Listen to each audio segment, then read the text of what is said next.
Yeah, start with me just scratching my eyeball. That's a good look. Anyway, yeah, we're here. Alright. Welcome back to Under Construction. It's been 2 weeks. I'm sorry I was away. I was visited once again. But, that happens. I do, in fact, have friends. They go to a different school. Um, anyway, we're back on Tolbrand, like I said. Welcome back, everybody, to those that are in the VOD. For the people that'll show up for the actual stream, it'll probably be a second. I'll give it maybe 30 seconds and somebody'll show up. Be it Mopac or someone else. My guess is Mopac. Let me actually just fix my camera. Somebody put a little plastic raccoon on my camera, and then I went to adjust my camera and it fell off, and I think it's behind my desk now. So, oops, oh well. Oh, excuse me. I have to move this window over so that I can actually see the chat still. Like that. Okay, now when someone does show up, I will be able to see the chat. Okay. I was going to put a pass-through under here, that's right. Sometimes in some older farms, not specifically New England, but mostly Eastern, when you have these things, you would have these cow openings that were, one cow tall and one cow wide. So that cows can get from one... Oh, it was Mopek. I bet you would show up first. Hello, Flying Dragon. The bridge is still there. The sexy bridge is still there. Who the hell just texted me? Oh my god, that was loud. Hi, hey, it's Sophia. Brett Smiley for mayor. Yeah, he's come to my house. What we talking? What are we talking? Katie S says E. I was just sort of, chewing the cud before I got in here and started doing the farms again. But honestly, I think that should be our first course of action because we were doing a really good job at it last time. And once we get that done, then we can start doing some of the pruning around it. And yeah, I know I should go and do the street grid for Pan Am, but I just don't feel like it. Pan Am is dead. Long lives the Pan Am. Yeah, voter intimidation. No, in seriousness, it wasn't Brett Smiley himself. It was someone who was campaigning for him, came to my door, and threatened me. No. Came to my door and just sort of talked to me about the guy and his platform, which I guess Rhode Island is small enough that you can do that. Providence is small enough that you can do that. It's not every place where you, as a candidate for office, can just go and physically campaign, right?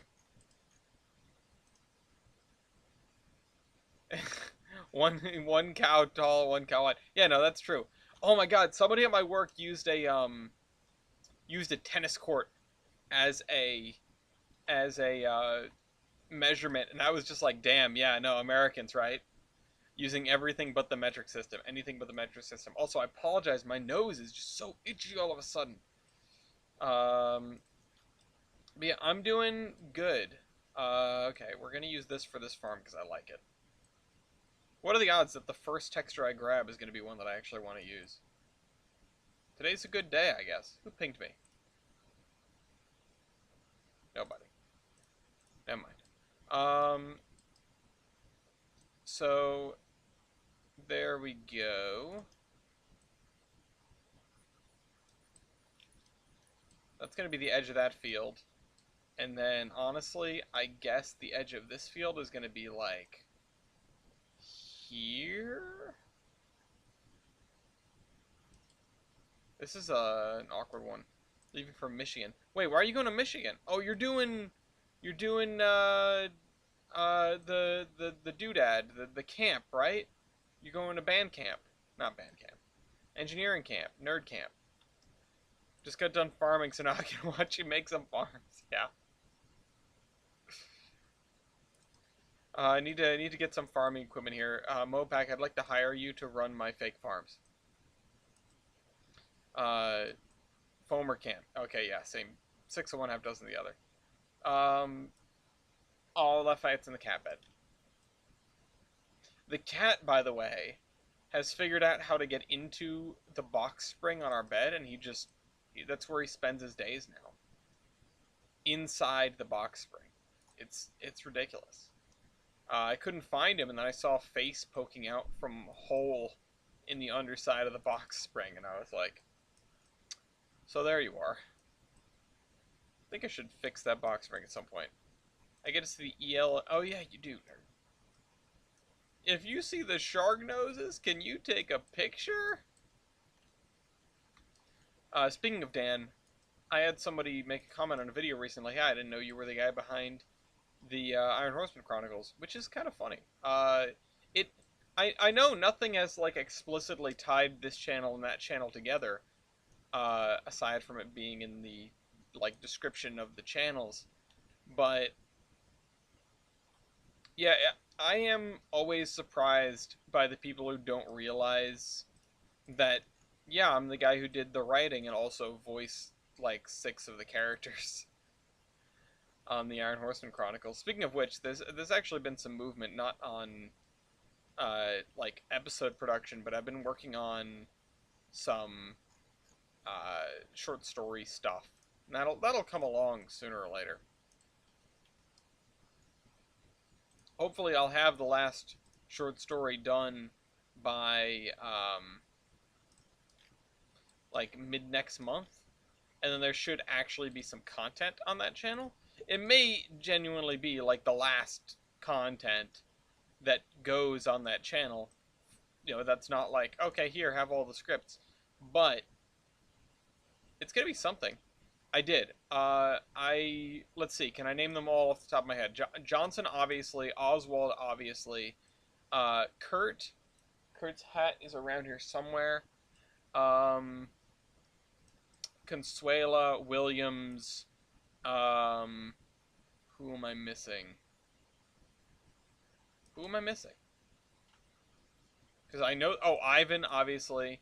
And I don't... Oh, on the... Dave. Dave. And I don't think I was any of the characters in the 2-foot gauge. But yeah. Iron Horseman Chronicle moment. Yeah, exactly. Oh, you know what? I should have angled this way so we don't have the breaks in the line around the house. Hold on. Let's go like this. Nope, that's the wrong way. Yeah, there we go. So, there we go. Am I missing anybody? I think there was another... Is there another human? Oh, yeah, Benjamin. Benjamin from the 3-foot gauge. The 3-foot gauge manager. That's me as well. That's me doing an impression of the director from Red vs. Blue. And in fact, there was a future episode with a script that started off with letters back and forth between Jerry and Benjamin, very much in the style of like Red vs. Blue season 7 or 8. Yeah, oops, all else. I mean, it was better than a lot of sort of the amateur Trainz series is out there, the amateur machinima series, which are, you know, sometimes very, very few voices. At least we had a smattering of female voices and, you know, a bunch of people that weren't me. But yeah, no, that was all me. I'm not sure if there are any other ones that I can think of off the top of my head, but I did occasionally do like a human character here or there in an episode. Oh yeah, this side of the road is just trees.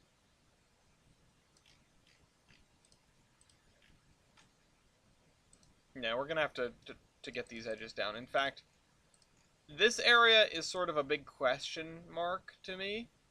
We're gonna have to put a little dock over here, obviously. We'll get to that.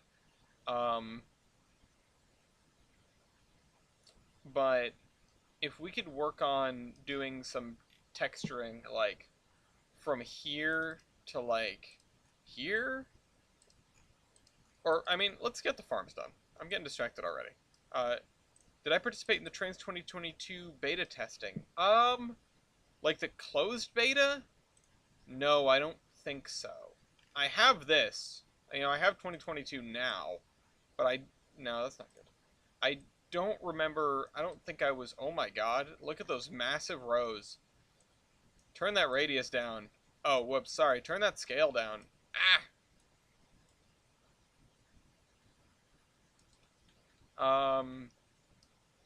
I don't remember being in the beta testing. I honestly didn't tend to apply for those things because I didn't feel like I would have the time to do it. I did end up getting like the subscription service, and I know people have been up in arms about the subscription service lately, and I get it. Um, but I really don't have any strong opinions on that for those curious.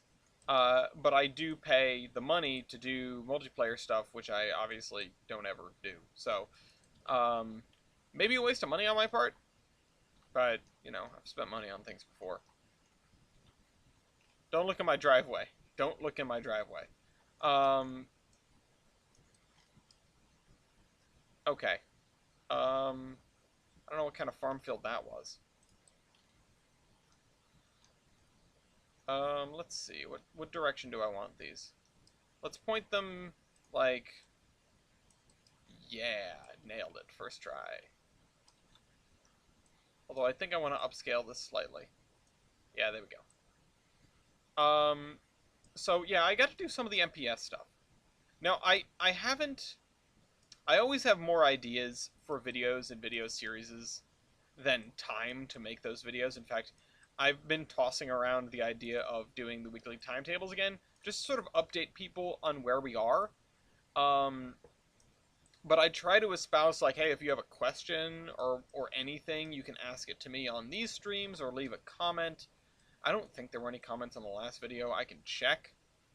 I will check really quick, just in case. But we haven't gotten a comment on under construction in quite some time. I almost just typed YouTube into the YouTube search bar. That'll work. That'll play.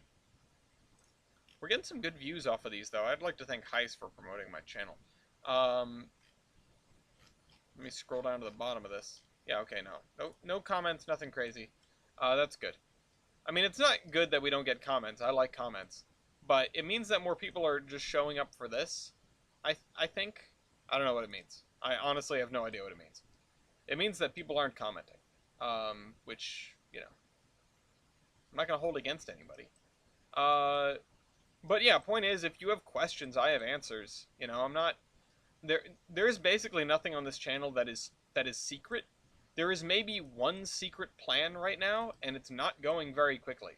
Um, it has to do with Railroads Online, and you could probably understand why plans like that don't go, or have sort of come off the rails, no pun intended, as of late.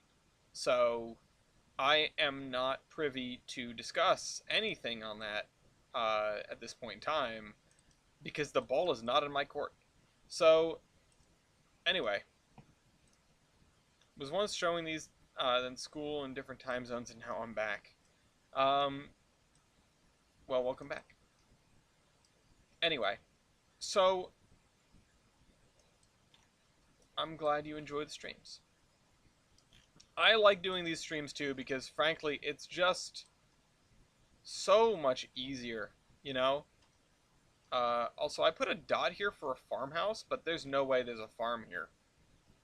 What farm was this supposed to be in front of? I think I was just not paying attention. Because they are rare. I mean, yeah, there aren't a ton of Trainz YouTubers out there, but as I had it pointed out, as I had it pointed out to me on recent episode of the it's 1.5 wave voice chat, yeah. As I had it pointed out to me on a recent episode of the Bacon Line, there are other people that do Trainz route building. It's just, I don't know. I feel like they're probably more edited than this, and that's not a good thing or a bad thing. It's just sort of an observation, a statement. Most of the people that do YouTube seriously care a lot more about their editing than I do. And yeah, maybe I would have a snappier game show, more popular game show, if I edited it snappily and had the ums cut out and the confusion cut out and the pauses cut out and everything went smoothly and Tyler paid attention, and whatever. But I feel like one, I'd have to pay him to do that, and two, I'd have to pay someone to edit it because I'm sure it's not hell not doing it. Uh, if anyone on like a major channel, even if it was like Heist, was like, hey, I would love to host some of these, or have you host some of these and just give me the footage, and you know, I'll edit it and put it up because I think they could be a big hit, then I would be all for it. I would say, yeah, sure, I'll not hand over the rights, but I will make some for something that isn't me if it's going to hit a wider audience, if it's going to be better produced. Like, I know my production is not the end all be all. I didn't even have the best produced episodes in the Iron Horseman Chronicles. That goes to Weibold. Uh, but that's just something that comes to mind. That's something that it would also help the cards reach a greater audience as well, which would be cool. I would love to see that. For those who have not bought Locomotive versus trading cards, by the way, and are interested, I still have packs. I have like 10 packs left. Agility said he wanted to buy some from me, and then he didn't. So, apparently I'm supposed to send him some now when he gets back from Italy. I also have to do a whole bunch of other stuff. He also left clothes here because apparently that's a thing that people do when they visit my... Nope, that's terrible. Get that out of here. When they visit my house. I'm surprised that there wasn't actually that much in the way of clothing left here on Operation Apollo. No, that's no good.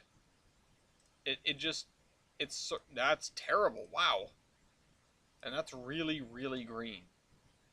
Alright, we're gonna do that one I was grabbing, or we'll do this one. Nope, that's bad. What about this? That looks nothing like its thumbnail. And that looks kind of bad. But, again, these are kind of not close to a railroad track. I mean, the railroad's over there. Yeah, let's go grab one. Yeah, and that's pretty cool that the original episode there is 140K of me route building in Trainz. I sort of realized that it's not super clear that that's what I'm doing in this series, and that's why I titled the playlist Trainz Route Building, because if you come here to see route building, or if that's something that interests you, then yeah, this make that car for me, so to speak. This is the videos and video series for you. There, like I said, I've been a couple of people that have come in from Heist's YouTube channel. I don't know if they've just subscribed because he told them to, or because they liked specifically the video that he and I did in Locomotion, which I would like there to be more of, but Heist is a busy man, and so am I. Which, by the way, I'm sorry that the Wednesday specials were half-baked. We just weren't able to get together. But you will be getting your bonus special, which is... I agree, this is my magnum opus. Which is the... which is the Jeopardy. The Jeopardy. The Railroads of New England Jeopardy. That's what people voted on like 2 months ago, and I've been sitting on it because I haven't been able to get people together. Next weekend, it actually looks like I could get some people together to do it. No promises, but I think that's what's happening. And I think that's what's happening to the point where I actually did go back and sort of check on my questions a little bit, sort of refine my clues and questions. Because I didn't like all of them. And there's still one I might replace because I've used it for a Terminus podcast guest, like, the trivia question before. But that's just one of those things.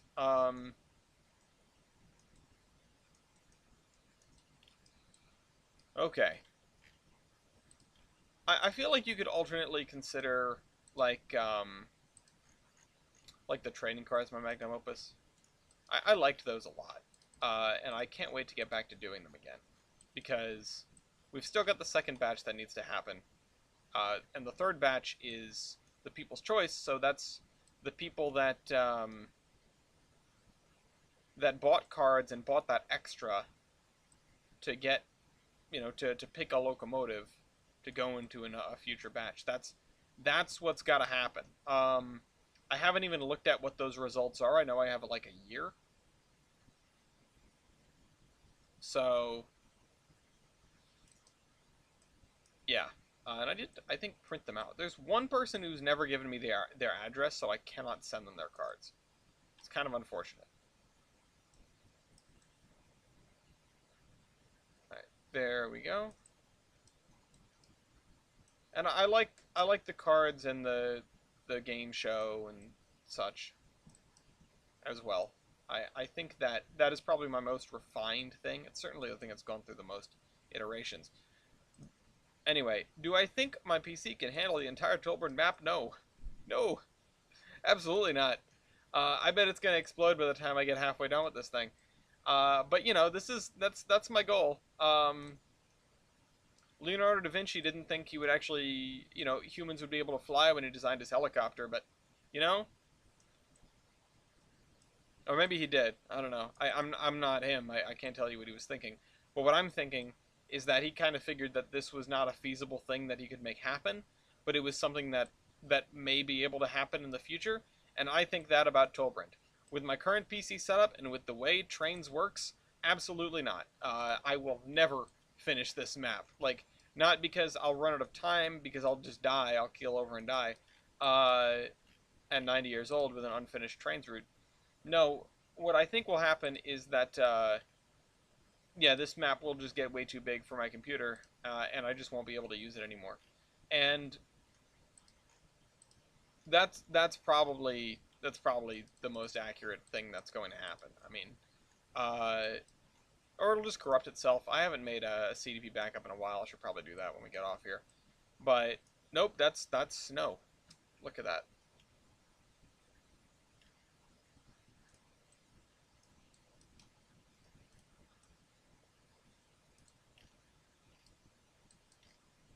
Yeah, let's do this. This is far enough from the track that I'm not worried about it. So, yeah, no, there's no way. I have the feeling it would be very optimistic for me to think that I would be able to actually run all of Tolbrand. But, you know, it's an ambitious map. I've got more ambition than I have sense, and nobody's ever accused me of otherwise. I had more ambition than sense when I started making trading cards. I had more ambition than sense when I started making the Iron Horseman Chronicles. I had more ambition than sense when I decided to make a Minecraft server public. So, why stop now? To make a podcast, that sort of thing. I mean, these sort of things, they take more ambition than sense. And I'll come back again to what I said, I think, last episode when referencing the Iron Horseman Chronicles, when I was asked, oh, what do you recommend to make my own series like this? And my answer was don't. You know, you'll learn. But I didn't learn anything. I keep doing these things. I keep making stuff. And you know what? That's not a bad thing. I think at the end of the day, uh, I'm better for it. The world is better for it. At least I think. I hope so. Um, and there's no reason that lots of ambition and masochism cannot go side by side. There doesn't have to be an or there, is what I'm saying. Anyway, let's just smooth over those edges a little bit, and I think, see, I would use that, but I think it's kind of obnoxious. I'm going through these, and I'm sort of, yeah, okay.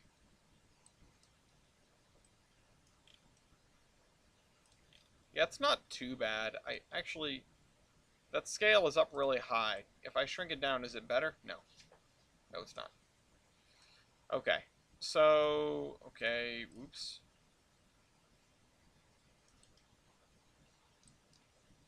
Yeah, I would like to get the farms and the right-of-way, and I think it might be too much to say I would start building the farmhouses or the little ranches. I don't feel confident with, I realize there are no blue dots on this side.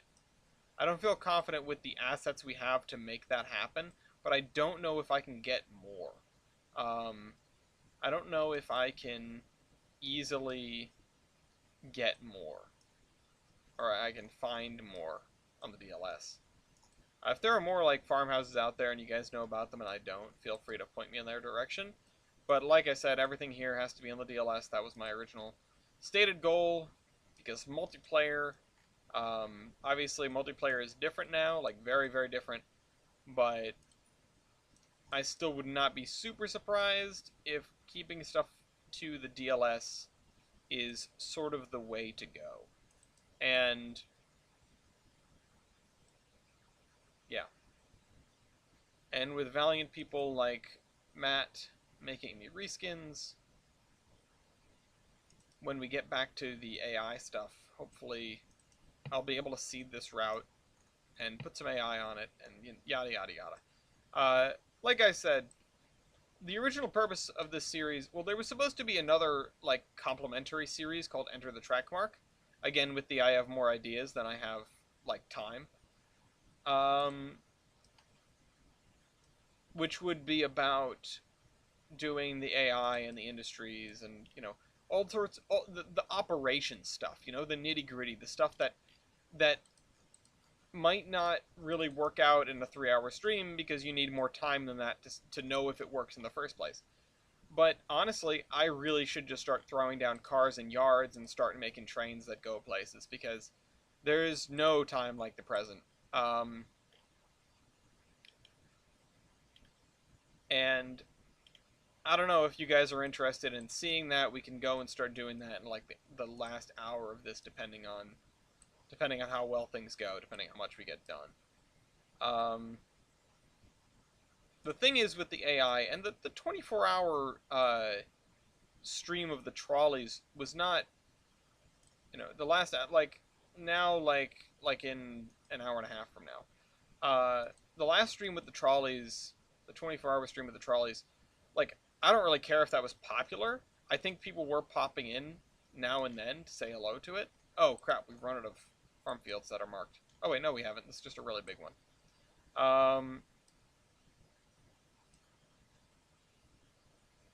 But that was nice to watch. That was nice to have. It's nice to know that it worked. Hopefully it still works in this version. Now that I'm on 2022, like I said, I'm sort of at the beginning of a life cycle. I've learned a lot more. Um, I'm not ruling out the fact that there may be a future time where I have to scrap all the AI and do it over again. But I really think I should seed the yards. Especially since all the industries are in a good place, at least the ones that we have. Um, now, the thing is sort of the biggest issue that I have is when to start the scenario. Because, especially if you want to have an AI and an AI-less version, yeah, redo the AI. It doesn't, it's all gone in this version, if you're not aware. I deleted every single train, except for the trolleys. Because I was afraid that it wasn't going to work uh, in the newer version of Trainz, number one, and B, I have learned so much since I started doing that. Like, I learned a lot about how the AI works and the commands I can use. So, oh, that's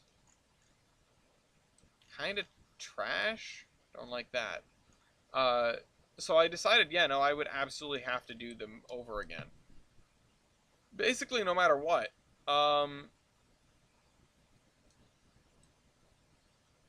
And the trolleys was just me making sure that, excuse me, that AI works the way I thought it did. Or that the things that I had learned actually did do sort of what I wanted or expected them to do.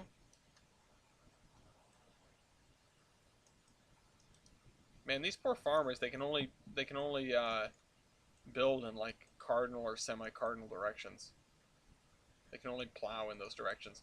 Man, the GPS on their tractors question mark must be really militant. But yeah, no, the AI is honestly my favorite part of route building. This stuff is cool. I also like to see train cars placed. Yeah. Well, yeah, and then people can actually download and use what of this route is available. It's just sort of a question of, okay, so we have a much more important question than that. And I don't know how the real railroads do it, but I have not yet figured out how I'm supposed to be doing it, which is knowing how many cars I need. Um, and I assume part of it can be just winging it, but I don't really want to do that, and I at least want to have a record of how many cars are available per location per time. I do not have a spreadsheet for that. I have something that shows me like the balance of cars used. And I think that is sort of the key to everything. Because as long as the cars keep moving, I guess it's not an issue. The cars, the AI train movements, rather, that we need to have. Let's put more than necessary to track the simulation. Yeah, well, more than necessary means your yards are full. That's sort of my concern. That's where my issue is. Um, oh, and I didn't mark off the edge of this area. Oh, I marked off this edge here. Let's do like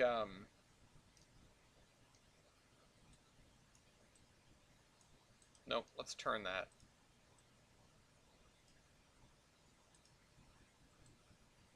Nope.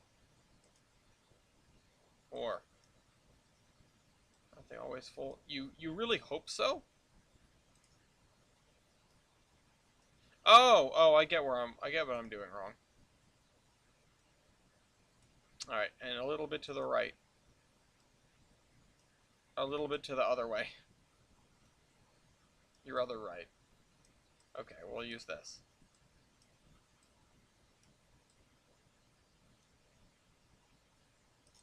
Okay.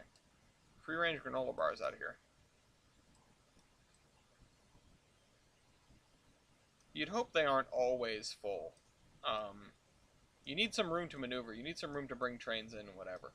Honestly, and this is bringing me back to it, I kind of want to start another Derail Valley playthrough. So the bacon line's on hold for now because it's too difficult to get people together, number one, and B, uh, sort of waiting on the spline update because I'm not sure what to do next. I'm not sure if I can proceed or not. I'm sort of waiting for stability. There's an episode that needs to come out of it that I just forgot to put out while I was away. But Jader's just crashing left, right, and center all the way through it. And, like, when that's 2/3 of the cast that can't make it in the game on a given day, that's not good. That doesn't really, that's not good. Um, so yeah, we're kind of waiting on that. I've made the executive decision discussing it with nobody, that we're gonna wait on that. Because, yeah, it just doesn't work right now. For some of us anyway. And I don't want to. Why is it always the other way? I should have caught on by now. I don't want to have to like force that to be created and also then lose all the progress. If you guys want Rares Online, go vote for Rares Online playdates, and we'll do that. But you know, the hype from it has sort of passed a little bit, and I think it means I can make room in my schedule for something else. I'd also like to, maybe enter the track mark, but that's a lot of work. The nice thing about the Bacon line is I could sit down and record a bunch of episodes of it and then just sort of release them as I went. Uh, Muscle movement can be the best or worst enemy, yeah. And that would let me just have like, a week on where I'm working and I'm making those videos. And I spend what 3 hours on it because it's just recording it. It's not, I'm not editing it to come back to it. To come back to that, and then, you know 2 weeks where I'm not having to do really any work on it, and then I have that time for other things. And yeah, honestly, the thing that might work for me is having the Tuesday be sort of the rotating slot, having there always be a Wednesday, like a special Wednesday special. Yeah, I'm gonna have to think about this. So these fields of rich people or poor people? Well, farmers, so probably not very rich.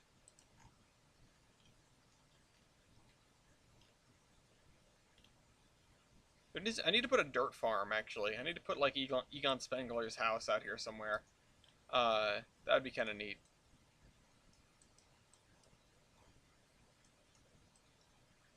To quote, not Thomas Jefferson, our poor citizens, our farmers, live ration to ration. Some people might get that. Anyway.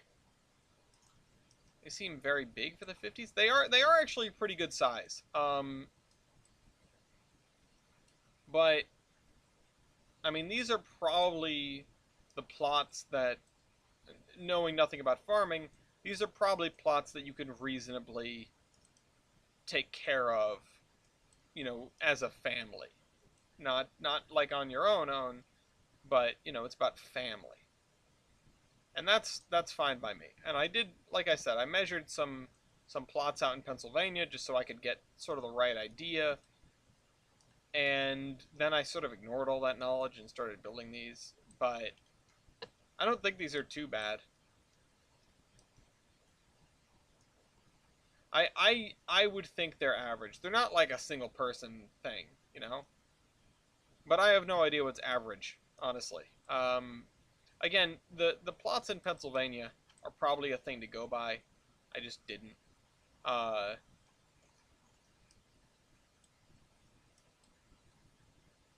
there we go. So, there. We've done a good job of not really repeating stuff. You know what? I could get up to the river. That's what I can do. Yeah, I'll get up to the river. And then we'll see if we can scenic everything on that side of the river before we move on to the next side. That's enough of a goal. That's a big enough sort of thing to attempt, I think. Let's see. What else can we put down there? What color have we not used in a while? Well, there's always this one, which I don't really like. Just because it looks kind of crap from close in.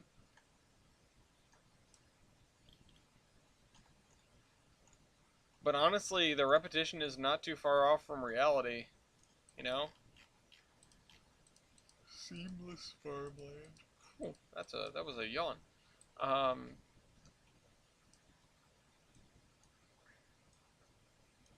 it is seamless. How about that? Anyway, for those that are subscribed to me and not Heiss, average farm was 213 acres by 1963, 297 and growing. Huh, neat. I don't know how big. Hold on. How big is an acre in square kilometers? So it's like 0.004 square kilometers. How big is an acre per side? 208 feet.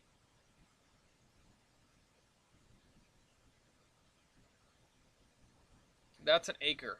208 feet 9 inches on a side. 60 meters on a side. Okay. So let me just make an example acre, I guess, just for me to look at, and then I mean I'm not gonna figure out what's 200 of those, but thank you for doing that quick research. I really appreciate that. Oop, okay. So 200 feet per side. All right. So an acre is a lot smaller than I thought it was. Not like me making the measurement and getting confused, but just in general. I feel like that's probably you know. Okay, so that's an acre. Yeah. You know what? Sure. I'm gonna say that I'm in the ballpark. Um, I don't know if I am actually, but I'm gonna say that I am. Honestly, my farms look big. If I should, you know what? I really should just make like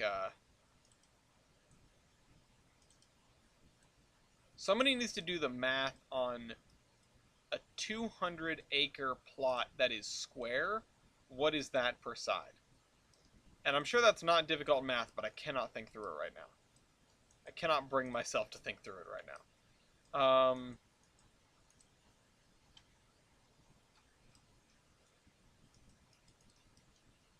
And if I'd known about that beforehand, I might do that. But I don't think these are really going to set off anybody's radar.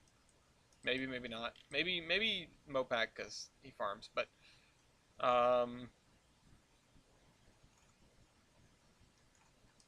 is this the same? Cool.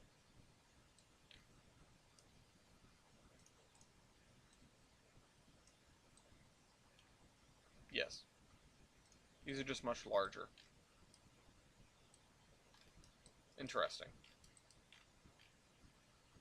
Okay, well I didn't really mean to do that, but here we are.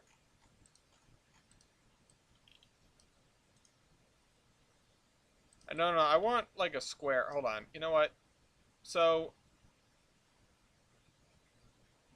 how...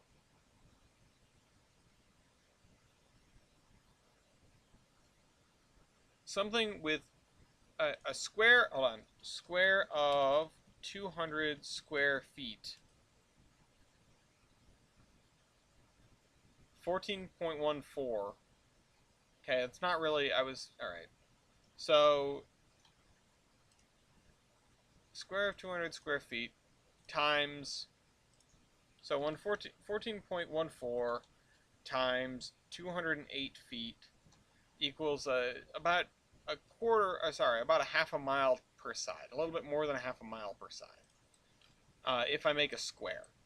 And if we just throw that down on the ground, just to look at, just to have here. I didn't delete, I'll put it over here. Actually, a half mile per side is almost a tile, isn't it?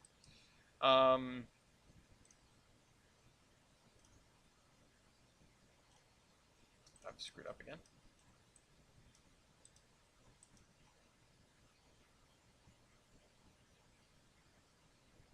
It's like that by...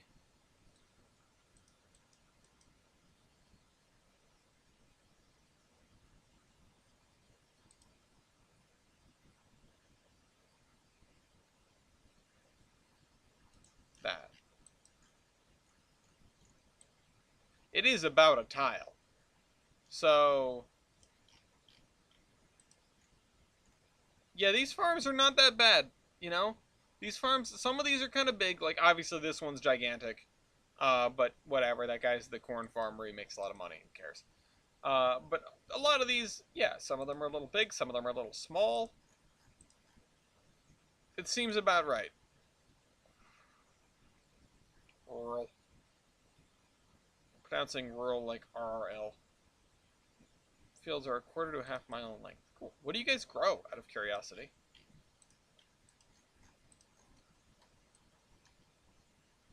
And is it like a family business? I don't feel like I know very much about you, even though you're in every stream chat.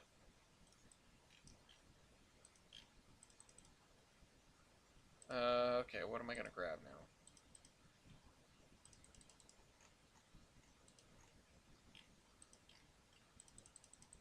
Let's grab something from... Yeah, crop rotation. I was sort of going through this and looking at soybeans and rice. Okay, cool. I ran out of rice the other day. Wish you could have sent me some.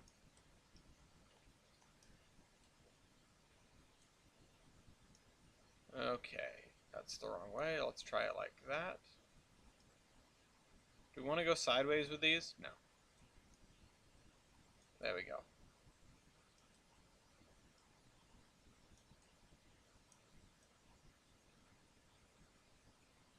Rice needs to be grown in water. Welcome to the rice fields. You ever tell someone that when they visit you? You should. The rewards are fantastic. That being, the rewards are rice. Also, I don't know how many people are actually listening to the stream right now, but I kind of want... Does anyone out there really love sushi? I'm just curious, because I feel like so many people don't. when I come across someone who likes sushi a lot, like me, I get a little excited now. And I didn't like sushi until like 6 months ago. I swear. I had oh your mom. Oh okay, well that's good. Next time I'm out with her, we'll go get sushi. Heyo. But in seriousness, yeah, I did not like it. I just didn't have a taste for it. I didn't care for it. I'd never had it, and then I can't remember what sort of I can't remember what tipped me off. I can't remember when the first time I had sushi was, but I remember like, oh crap, this is actually good. You know? I must have gone somewhere with Gloria. I either went no, wait.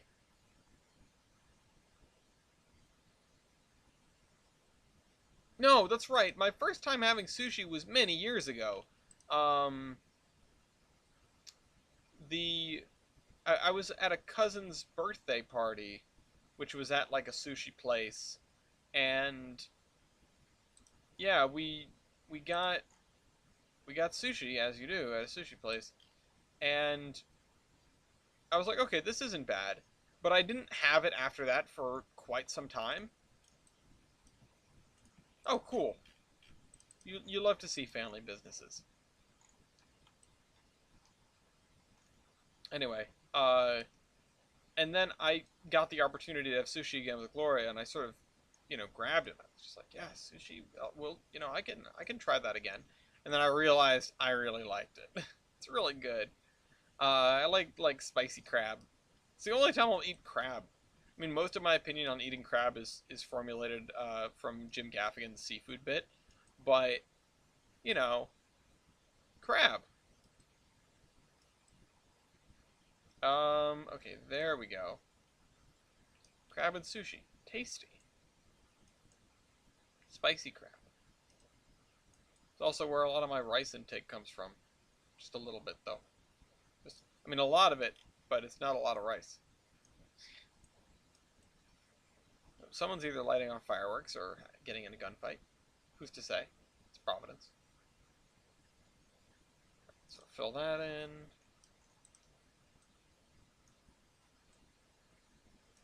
Fill this in with this. We are almost at the river. That we can start doing some texturing that isn't just laying down farm fields.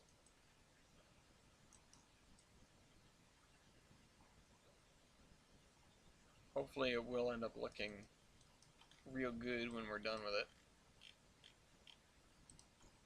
So we need to do like 1, 2, 3, 4, 5 more fields on this side of the river. And I feel like I'm running out of options for colors. Oh, goodness. Goodness me. We will, I guess, make another one with these.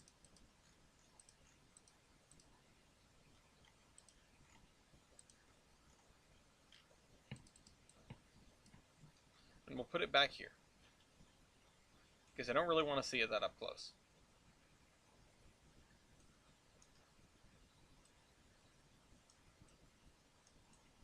You gotta make the farms. It's like Civ. Anyway, yeah, I was thinking about bringing just the weekly timetable back just to give people a better update.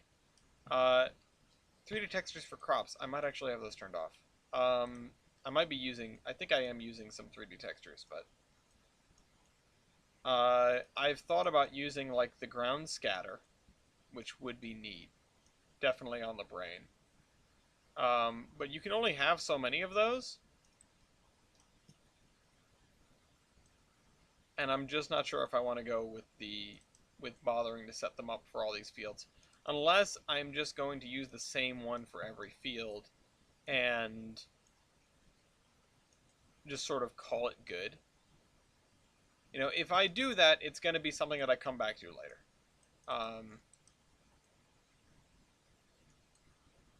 The ground scatter, while very cool, I feel like is sort of a detail item that on these,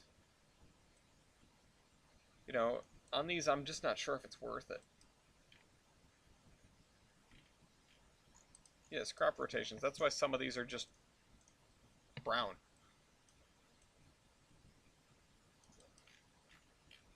They're just fallow, like this one. You know, no crops here. Unless you're growing some real nice dirt. Real good dirt.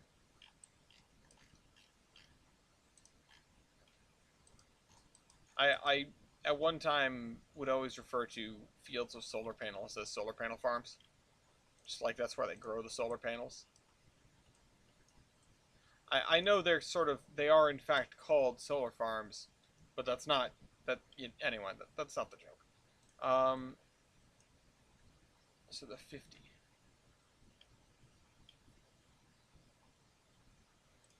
I'm running out of colors already. Oh, hi, Matt. Um, oh, wait, Matt was already here. Matt already made himself known earlier. No, make the scale big. It's still bad looking. Sometimes you just don't get the crop in on time. Well, I don't... So I'm trying to live off some tenets of world building, and I'm trying to also, sort of... Oh my god, that's green. Holy green. That's not good either.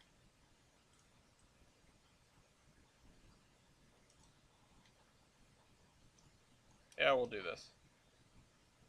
It's kind of at a weird angle, though. Let's see if we can fix that.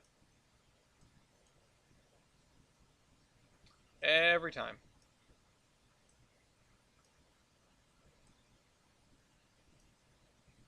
That's good enough.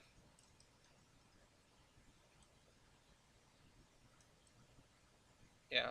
So I'm not trying to necessarily strictly adhere to, you know, things that happen in real life, because this isn't real life. It's not America. It's not Earth even really. I don't have a regular like location for this, but we can assume that it's not anything that we're familiar with. It just is it has a familiar history. Uh, I've already sort of played with the history of the weather here by introducing a couple of really major storms that shaped the area, like the hurricane of 1878.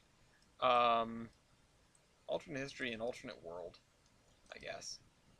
It's just fiction. I mean, what else do you want me to call it? It's not real. It's not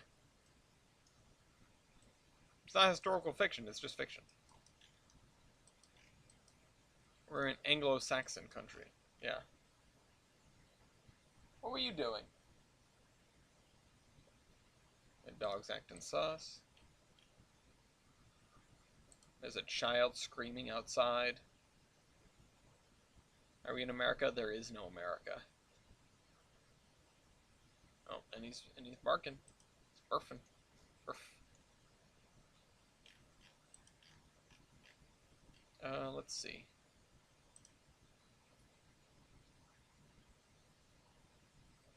And he lays back down on the cat bed.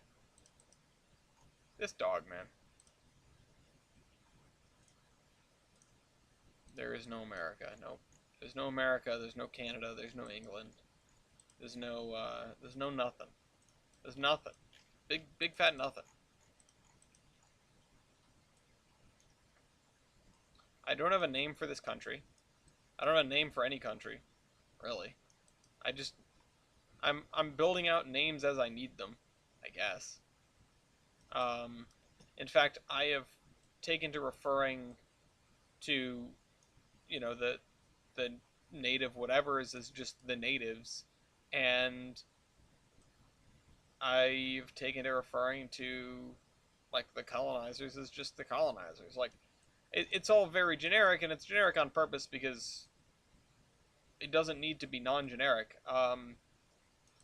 People and things and events and a lot of the stuff that has no bearing on how the railroad exists just doesn't make it in to the history books in this case because it's all railroad centric. Um, in fact, let me see if I can grab an excerpt here. You guys are gonna get to hear me storybook time for a second. Not the Housatonic outline. Let's see. Everett Lake Mining and Navigation Company? No, that's not it. It would be under Adams. I don't have that open. Anyway.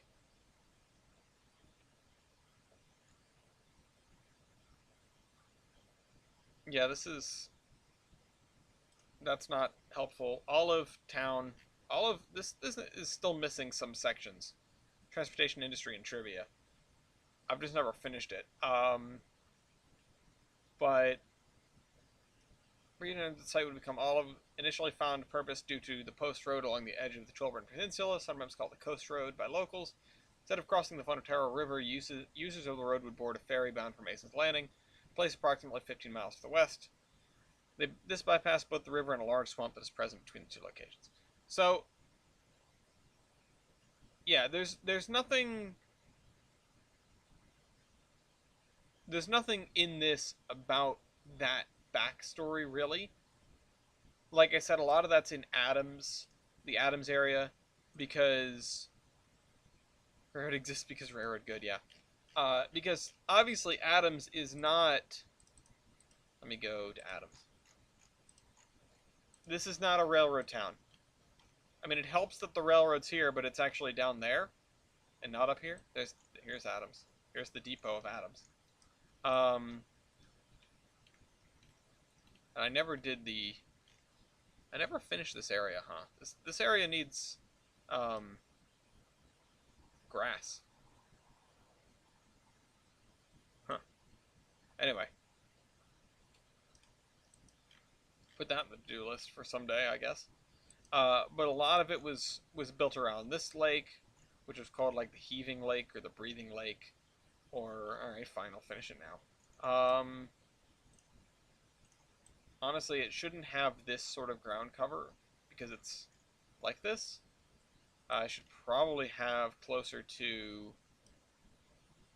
No, we'll use we'll use the Canf green as the ground. Wait, what? Why is that, like, modified? Oh, hold on. Oh, crap! That farm was modified. No, it's not. It's this. That doesn't seem right. We definitely downloaded this.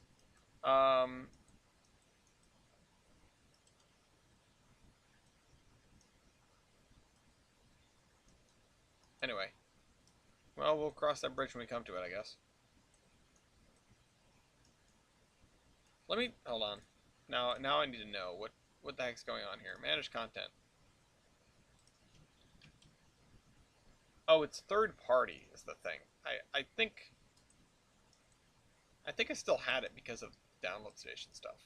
I definitely didn't download it like through non-DLS. I don't think I've downloaded anything into my Trainz 2022 that wasn't via the DLS, except maybe some K&L stuff. So, yeah. You know what, let's just do it like this. We'll come back with the road in a second.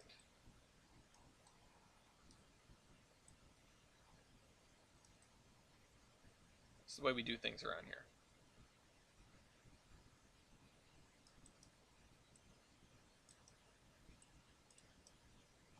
Okay.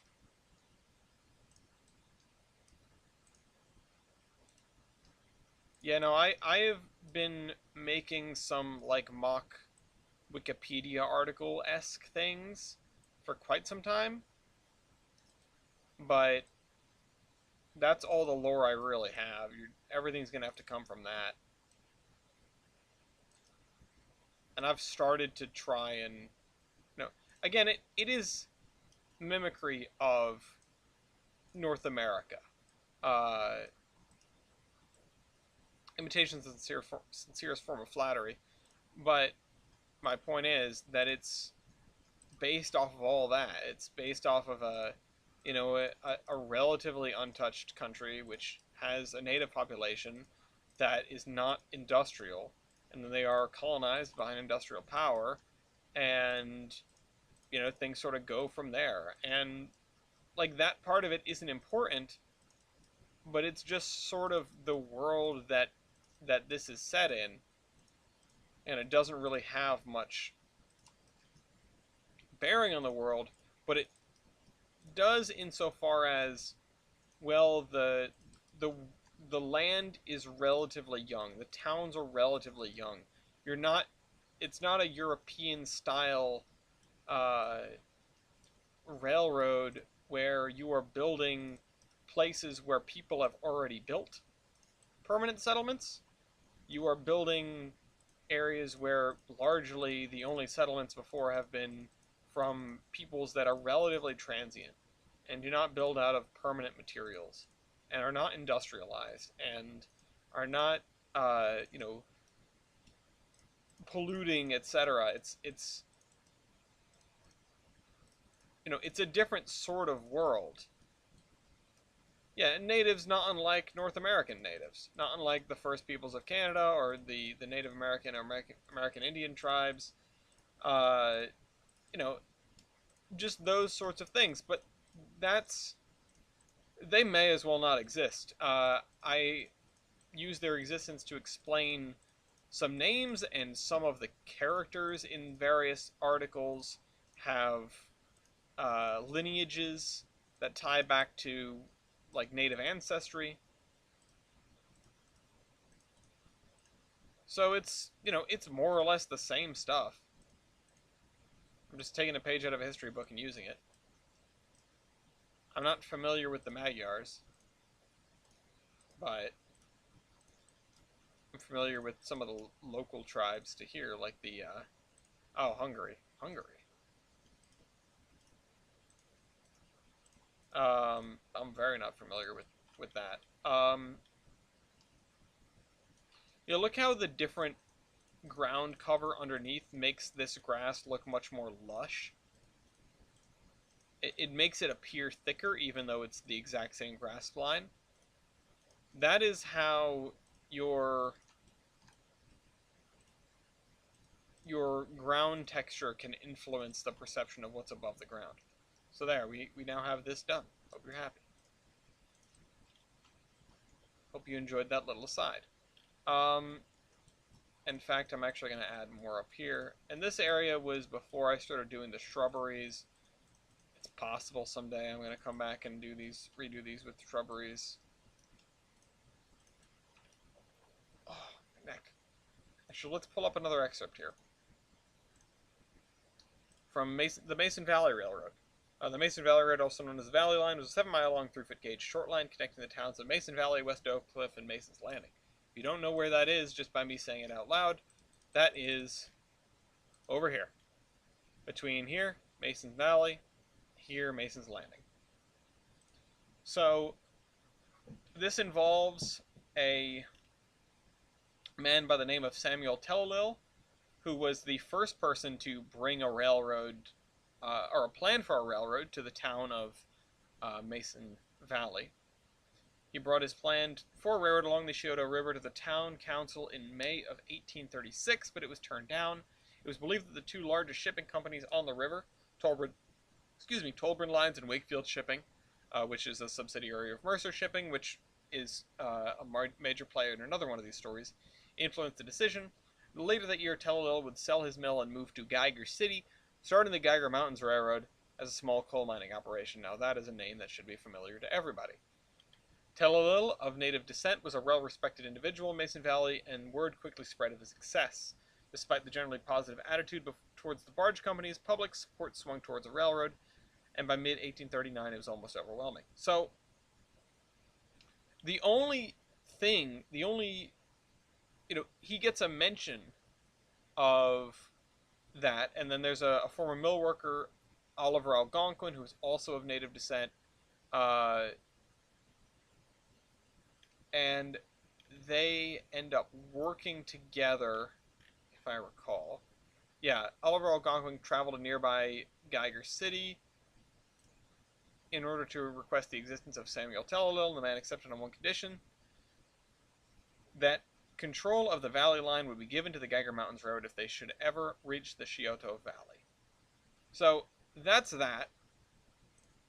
It isn't, like that type of conquering. Um, no, I mean more towards just the Columbus style of conquering. Um, but I digress. What I'm trying to say is, did they ever reach that valley? Yes, they did. So, did the Geiger Mountains ever reach the valley? Yes, they are. They're right here. This is their yard. Um, the short version is that they did reach the valley. They did assume control of the Geiger Mountains Railroad, or sorry, the Valley Line. But after the hurricane of 1878, it was destroyed and was sold to the Gilson Eastern Railroad and rebuilt as standard gauge, which is why it's standard gauge now all the way to here, and the point of interchange is down here. So, you know, the natives do the natives have white skin or have a different color? Probably a little tanner. I again in your head you can just envision them as uh, envision them as Native Americans. That's sort of what the idea was in my head. I'm not going out of my way to create anything that's like super original for this. It's just I don't want to have to. Basically, I don't want to have to live by. This is how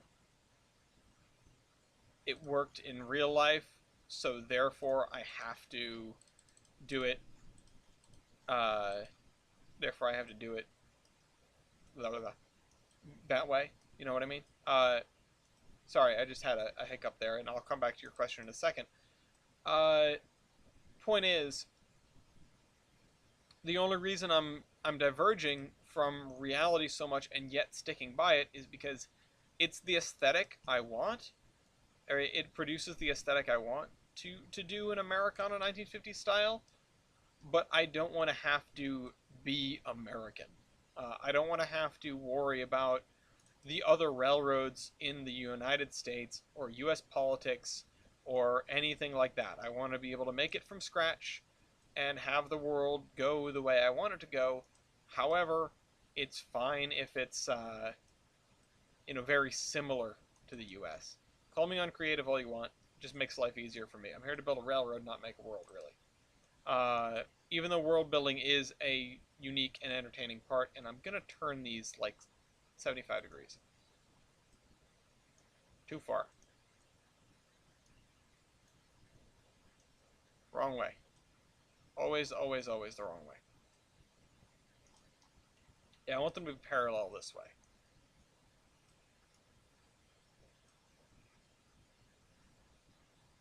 So, and you can still be creative in those confines, I would argue. Even though the the major plot points are sort of ripped from an American history book, and the major, cultures are it's more about how they interact. It's more about how the world goes and how the railroads do, because this is, again, we're making railroads here.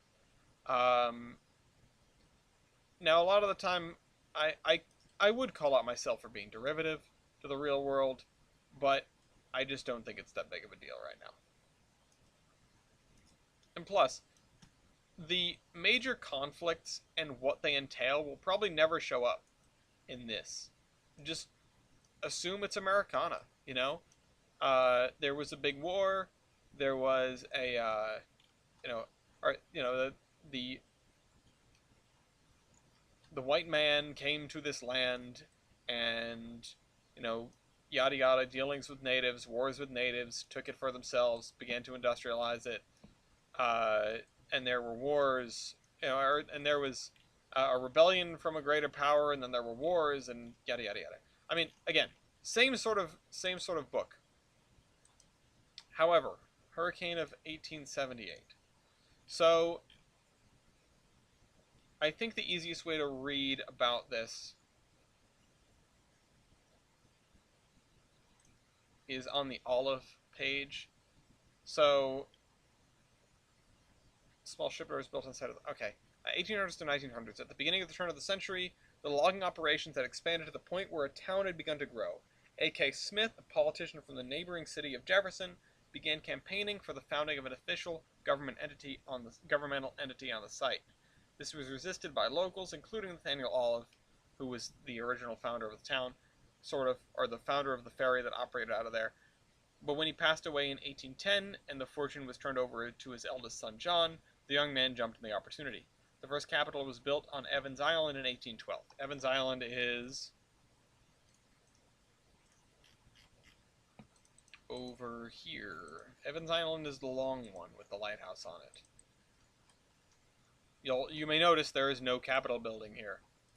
In 1835, preliminary planning for the railroad from Jefferson to Gilson City began. It came directly through the center of the town at the time, but encountered the same difficulties that the post road had decades earlier. Its route hugged the coast, crossed the Funatower River and the swamp on large wooden trestles, and continued to Gilson City on the route of the modern Gilson Eastern Railroad. The town did not change much until the Great Hurricane of 1878. I just skipped a whole paragraph. At this point in time, the vast majority of both buildings and commerce were either directly on the coast or worse, on the small outlying islands in the bay. Almost every building, including the original Anchor Hotel, was demolished by the storm surge. Over 40 people were killed and many more injured, and the Jefferson and Gilson Railroad listed its facilities and rolling stock in the town as a complete loss. All but one of the 6 ferries of the Olive Ferry Company were destroyed, and the docks were washed away. The town was effectively wiped off the map. So, to answer your question, it was real bad. It was real, real bad. Hello, Orion. So, that, again, not only wiped out the city here, which, again, there were buildings on this island, this island, this island, and, of course, the town hall, city center on that island, and stuff all along the shoreline, which is now just beach. And the railroad was much closer, a little bit closer anyway. This was part of the original main line, or well, this was part of probably the second main line. The original main line's probably completely gone. That goes this way, around the hill. All this stuff along here, everything through the swamp, and basically the storm surge came up the river here and just demolished the railroad, and the mudslides and rain didn't help either. So, it was real bad. Hope that answers your question.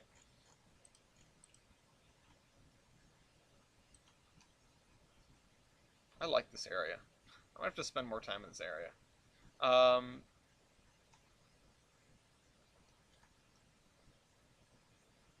Gonna have to use that at some point, as I've mentioned. You're welcome, it's my pleasure. Most people will never see these lore documents. More fireworks, or gunshots. Yeah.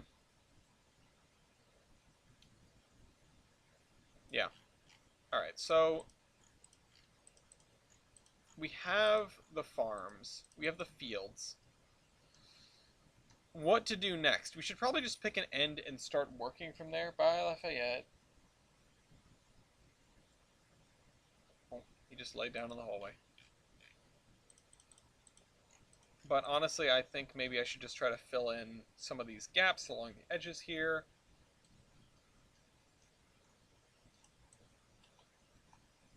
This has got to be trees. Okay. Wrong thing.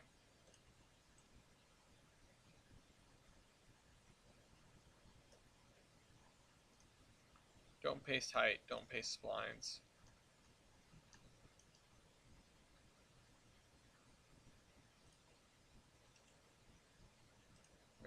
We're actually gonna push this over the edge of where the fields are so that we can prune them.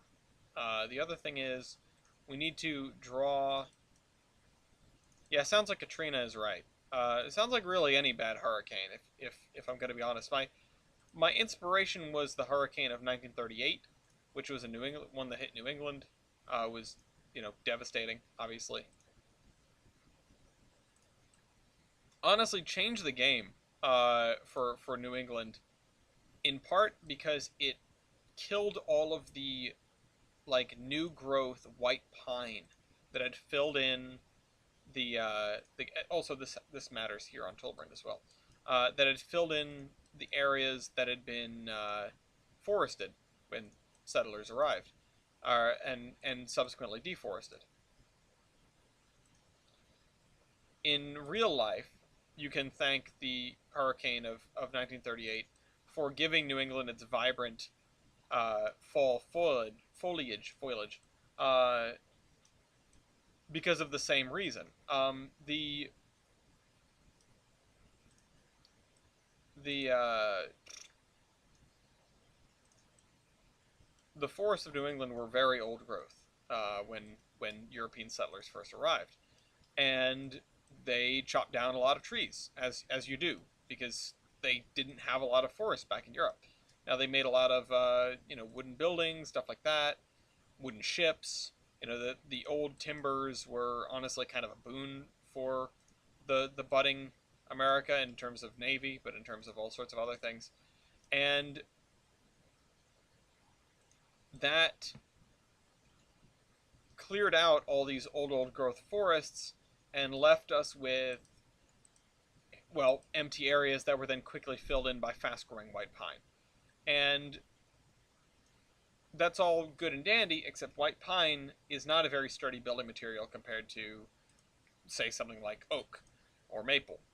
Um, Now, being that it's not as sturdy, also there is a lull in there. A lot of these areas were farm fields for stretches of time, and then when the farmers moved out west, that's when the white pine really moved in. But the point is, they were old growth, and then they became new growth white pine, and the white pine was not sturdy, and then the hurricane of 1938 came and basically just demolished all those forests, which gave the opportunity for sort of the older trees that had been lying in wait, waiting for the forests above them to be destroyed, uh, for those saplings to then take hold and bring back a more balanced forest. Anyway, one that is deciduous and also has pine. And why didn't this happen the first time? Because the white pine was the fastest to move in on vacant, like completely vacant area, whereas the oak and maple would probably have been spreading slowly and not getting a ton of sunlight and not dominating the air. Uh, so yeah, Tolbrand is more East Coast. Um, I've been drawing inspiration from places like Pennsylvania and railroads like the Pennsylvania, but there are going to be areas that sort of blur the line a little bit. I'm shooting for a lot of different biomes on Tolbrand because it's such a large map. I think we can get away with them. It's going to be difficult to do the transitions between them, but that's something for us to figure out as we get there. And honestly, to transition to a forest like this is not that hard, but transitioning to something like a high desert from this is going to be a little bit more difficult. 2 weeks ago, I showed off the area which I'm planning to do high desert. Yeah, the shore is on the west side, which again brings us back to we're not we're not representing actual America. That's one of the issues. Obviously, the shore is on the west side. Huh? How is this on the east coast? Well, it's not. It's on the west coast of whatever continent it's on. But it's worth noting that again, this is no analog of it's not a geographic analog of the United States, but by climate it may be. You know, it may even be in the southern hemisphere. Um, there are areas where I am planning to do high desert, maybe a higher plain. Um, Obviously, this is all in an ocean, so the rain shadow over a mountain range is not as big of a deal. But I do intend to take that into account I uh, when I go through and get to the other side of the peninsula, because obviously of the Volga Mountains in the way. How about the Federal Republic of Romania? I don't know enough about the world in that area. Most of my knowledge of that just most of my knowledge of that area comes from Hearts of Iron 4. Um, troll face. Yeah, thanks. Okay. So we've got this little square of this little rectangle of trees. Oh yeah, obviously we need the vampires. Yeah, of course. No, like Romans. Oh, I get what you're saying. Um, I understand the troll face now. Thanks a lot. Um, blah blah blah.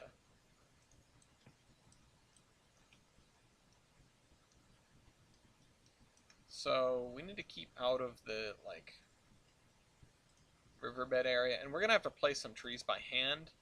Probably the same trees, but just by hand in a line, um, to make these windbreaks, which, as we talked about last time, are sort of a post Great Depression thing. Which again, no discussion on like the economic world. I don't think. Maybe it would be in the Everett Lake. I would mention some crashes. There were a lot of economic crashes. If you look back in history, they happen all the time, like way all the time. Um,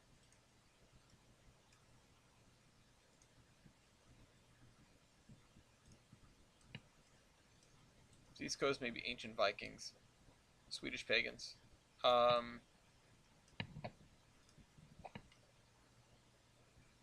okay, I do want to talk about how excited I am about 16 being done, or not done, but 16 being where it is. But there is honestly not there isn't a ton of inspiration taken there from the East Broadtop. Mostly because when I designed the original Geiger Mountains, I don't think I knew about the East Broadtop. Uh,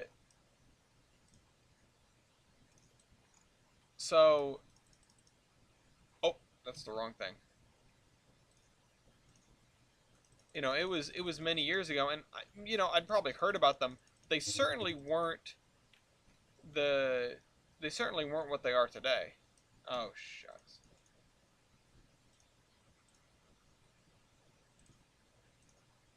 I mean, who doesn't love an EBT Mikado? But at the same time,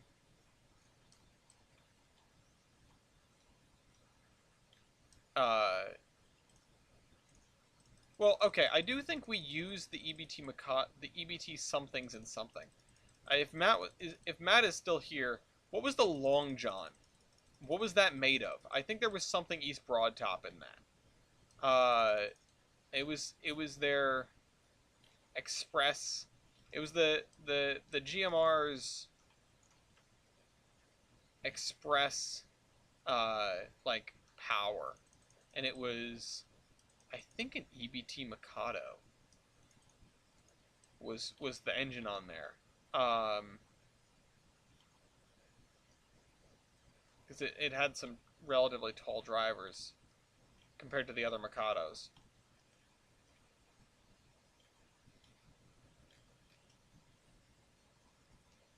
EBT, yeah, 17 class K28 tender U into aux. Thank you. Yes, exactly, exactly. So yeah, we have that. We do have EBT stuff roaming the world, roaming Geiger Mountains.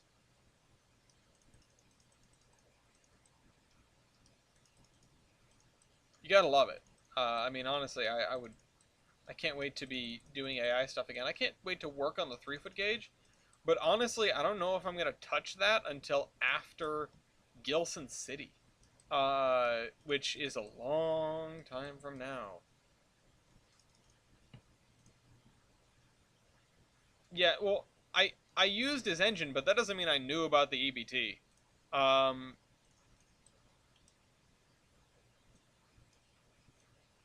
and all that Geiger Mountain stuff, yeah, the fail train, etc. All right, somebody I'm pretty sure is letting off fireworks. I'm gonna go with fireworks, not gunshots on this one. Um,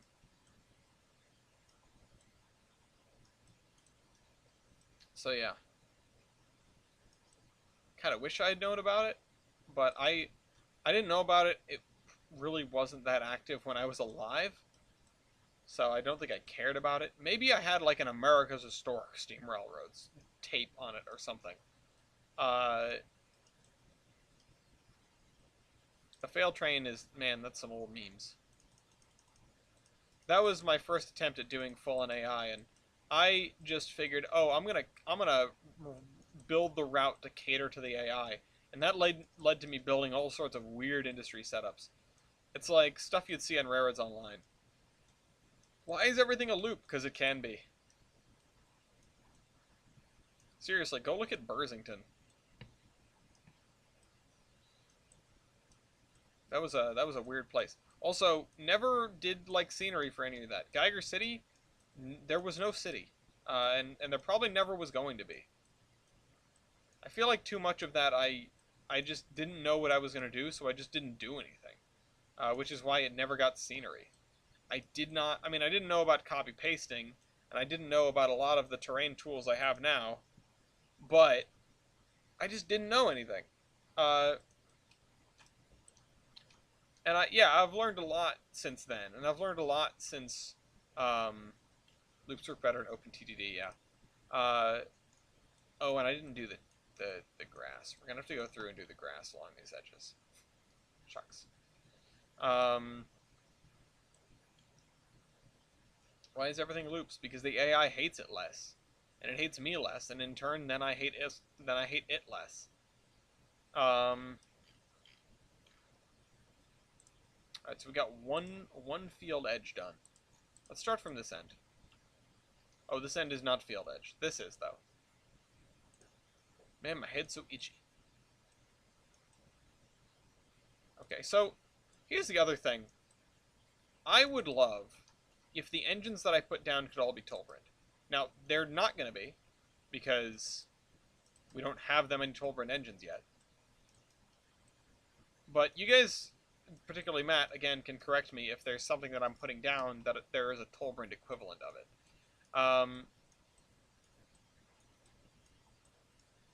Like an already made Tolbrand equivalent of it. And I know that Evan has also made some. That exists. But they're not in Trainz, so I can't really use them, which is a shame. But they're very cool. Okay.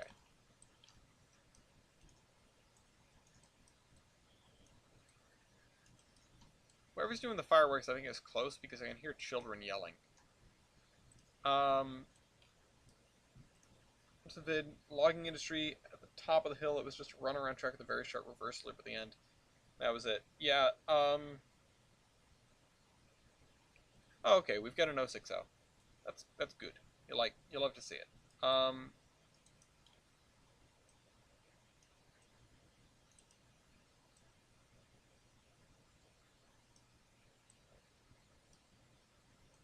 Older interurban line had 60-foot loops in its yard.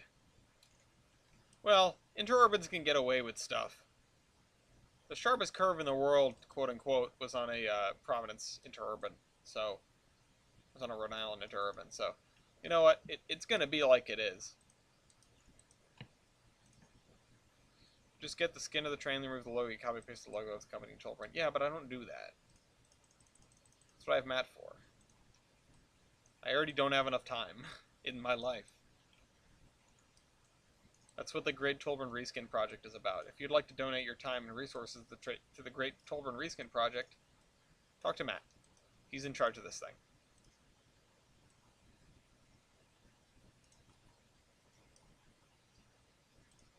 So, what time is it? 8:29. We've got half an hour before we go and seed the route. We're going to go seed the route today, I've decided. Executive decision.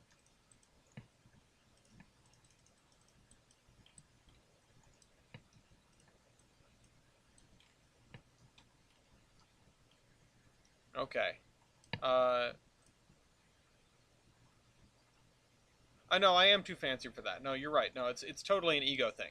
I don't touch reskins. Those are beneath me. Those plebeians making reskins for me, whose time I very, very much appreciate. Seeding, as in putting down the freight cars and engines. Yeah, it most definitely does not take as much time as actually modeling custom engines, that's for sure. Okay, we're gonna need a texture for underneath the road. What have I been using for that sort of thing?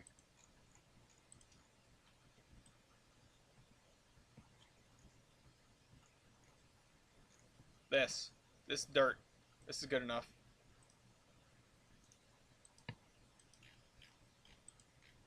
Man, if I had the skills and or the money or the sway with Tyler, I could have some lovely stuff for Tolbrand. But I already begged Tyler to do enough stuff.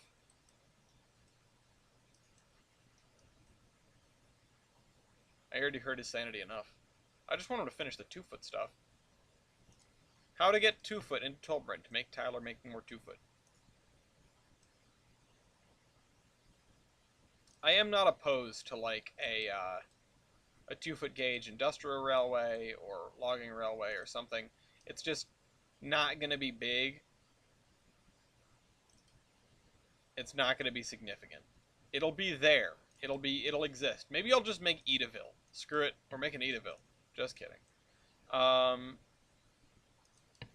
But I'm thinking about that, and it's like when I get to these industries like quarries and stuff, they are going to need their like independent railways, these big industries. And it was actually pretty common for a quarry or something like that. Uh, it's freeware releasable stuff. Thank you, Matt. Um, but yeah, I mean, in an era where trucks, they're here. They're not the end all be all necessarily, but they sure are here. You're gonna have some industries that still have, you know, built-in private railroads, probably with Vulcans or with 44 tonners if they're standard gauge, or like some weird random interurban thing like electric motor if they're 3-foot gauge. Um, the East Terminal Railway, but not undergoing rehab.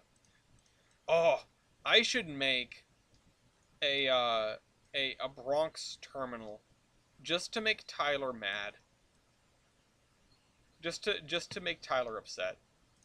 So the Great War was a World War One type war. Honestly, no idea. Haven't thought about it that much. Probably won't. Uh, there the only time I think I would go that deep into the history here is if I have. Well, obviously, there won't be areas that are actually ravaged by war. Well, maybe something to the south. That would be neat. But I would probably have maybe something from like an exposition, and then I would frame that time-wise around the First World War, or a World War, or some sort of large conflict. I don't know. Um, yes, you people and your Zappy boys. I've never established if the war for which the tank factory in Mason Valley was produced was like a World War One war or like a World War Two war. Uh, in terms of just like technological advancement and style of combat. Honestly, I just haven't thought about it, and I probably won't. It's just a factory. It's a great native uprising, yeah.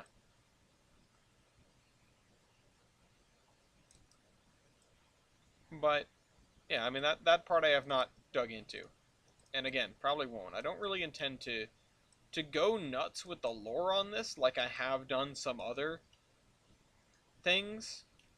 Iron Horseman. Um,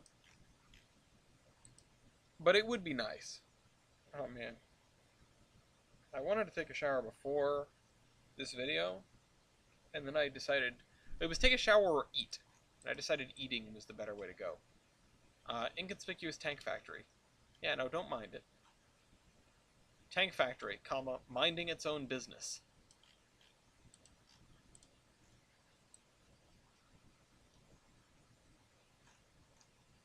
If this was Run 8, this scenery would already be done. Um, that's right, I took a shot at Run 8. What are you guys going to do about it? Probably nothing, because you know, nothing I've said is inaccurate. Alright, so tank factory is an important piece of lore, yeah. It is. It's a friendship factory, actually. It's for International Friends Day. You make friend machines to deliver friend packages to your friends.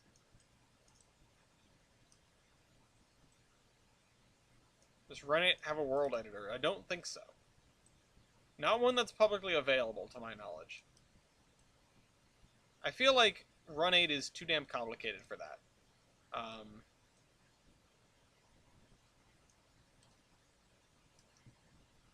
That's what it strikes me as. But then again, I assume you can customize the things in Run8 to your heart's content, so...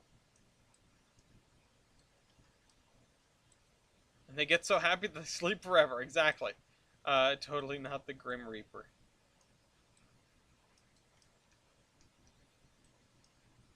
Naming a town Grim would be a kind of baller move. We already have Doomsday as a town name.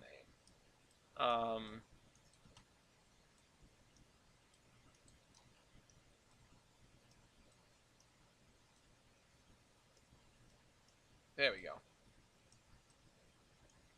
Move these trees out the way. Move, trees! Get out the way! Whoever didn't see that coming. We do have Tombstone as well. We have Doomsday, and we have Tombstone.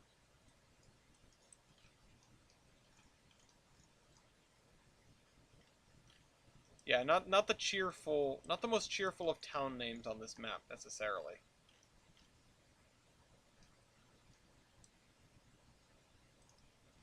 Okay. Hey man, where do you live? Me?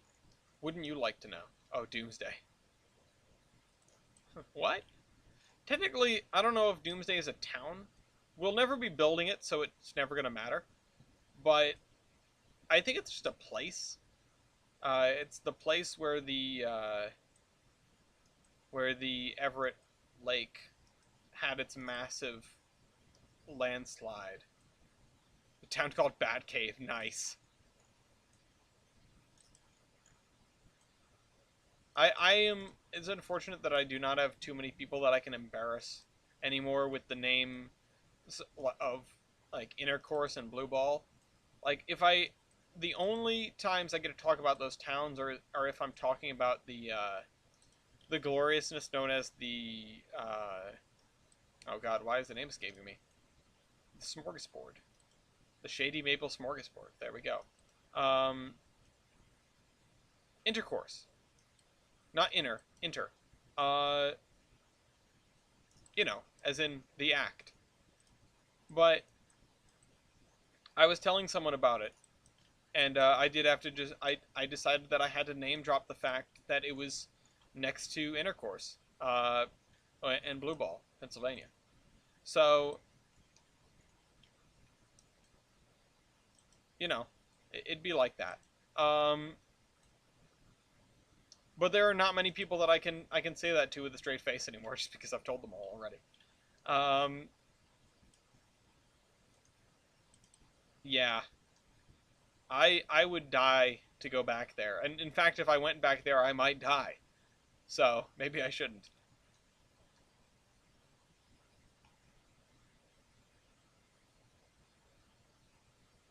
That's true. It is all the food in the middle of nowhere. It's more food than you could possibly ask for, and it is. I mean, it's not in the middle of nowhere. It's close enough to Strasbourg if you're a foamer. Uh, so I appreciate it. And like Lancaster's cool enough. Um, and like it's not too far from like Gettysburg and Hershey. I mean, it's like an hour from Gettysburg, isn't it? Either way, um, it's not in the middle of nowhere. It's not in like the middle of downtown anywhere, but I wouldn't call it the middle of nowhere. Um,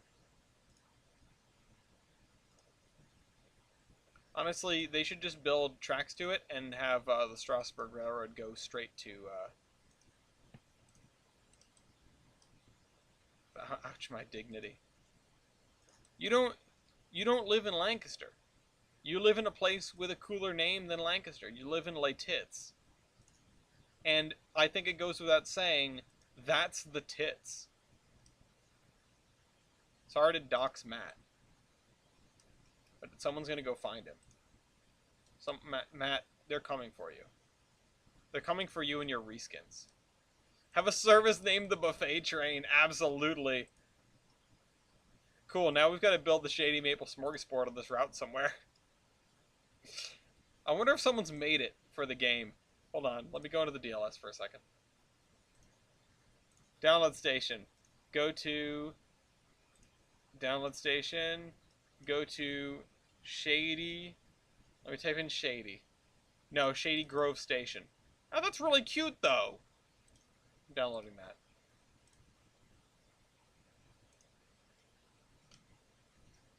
I do have my address on this YouTube channel.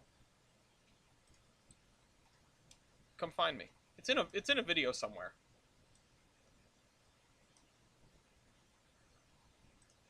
Alright.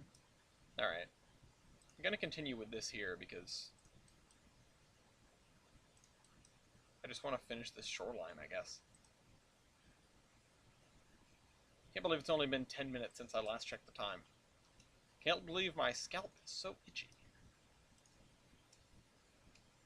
That's what happens when you don't shower immediately after stuff.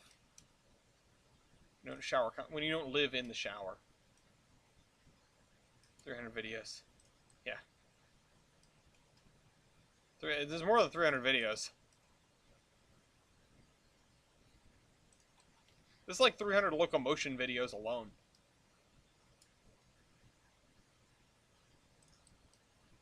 Alright. There. Just filling in the edges, the gaps. We can go over a little bit because we're going to come back with the mud texture.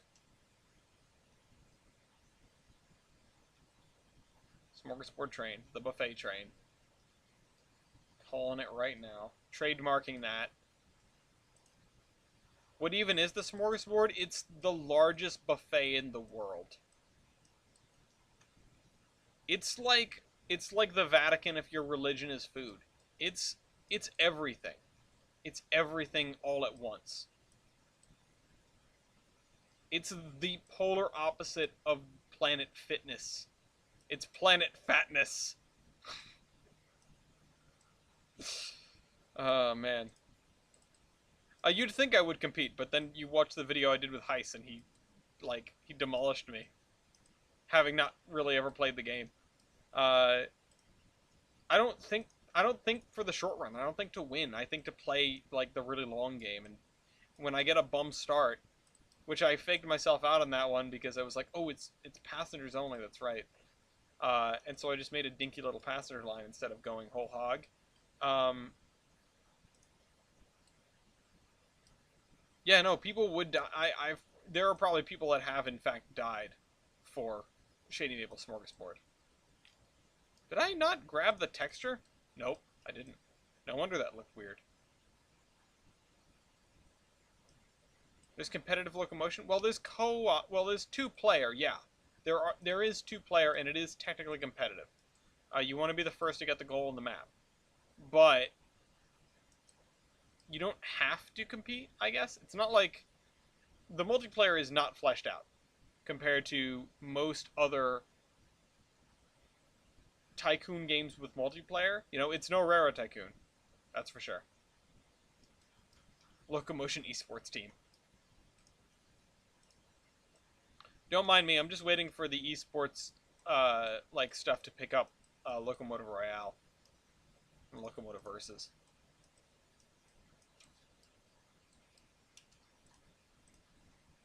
Honestly, it's just a numbers game. When I finish developing the other game modes for Locomotive Royale, for Locomotive Versus, that's going to be a different story. The co-op mode, the the 2v2 or the 5 cards thing. Yeah. No, I can't win at my own games. Sometimes I can win at other people's. I have not played a local royale. Well, I guess I play once a year. I play once a year in the Zombie Train special, which is the episode of the Terminus podcast closest to December 21st. Or, yeah, 21st. Um, but I mean, we kind of all bring meme engines to that. I probably should just bring 765 every time if I want to win. It's a good engine, you know? Yeah, the 2v2 is a doubleheader. And the I think the 5 card one I'm just going to call Logo Dome because despite making me want to giggle all the time, it's just a great name for something. And I can't not. Alright. This area is probably going to be... Yeah, I don't want to do that yet because we've got to put trees on the other side. So we'll do this area here.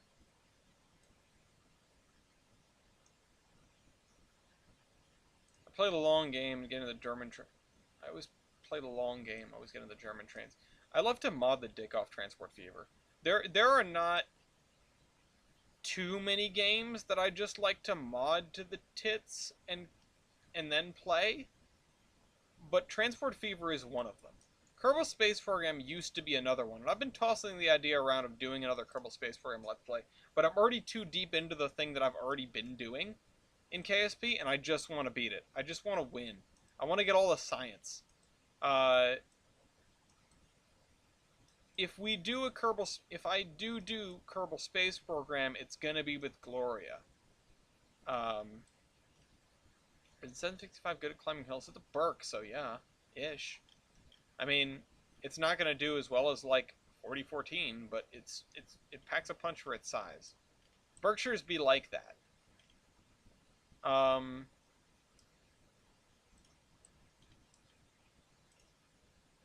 Berkshires were basically built for hill climbing. I mean, it's in the name. And yeah, okay, a mountain type is also it says mountain on the front. But when Geiger Mountains, soon TM.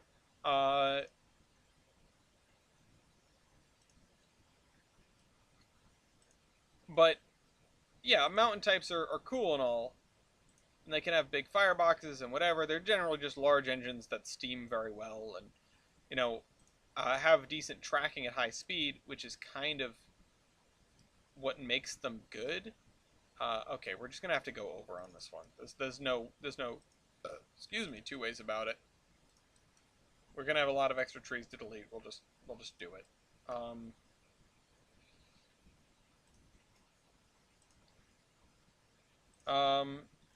Okay. Here we go. Here we go, Killian.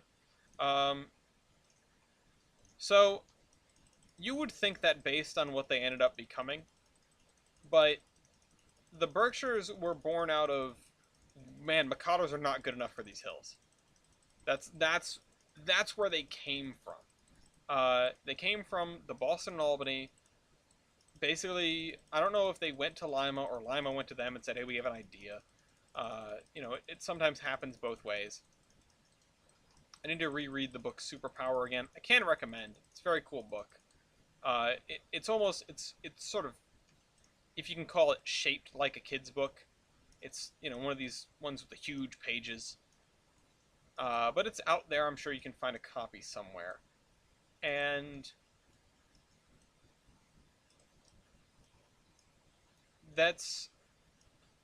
they were originally built for the Boston and Albany so that they could stick them in the Berkshire Mountains in western Massachusetts. Some of you will say they're not mountains, and I say shut up.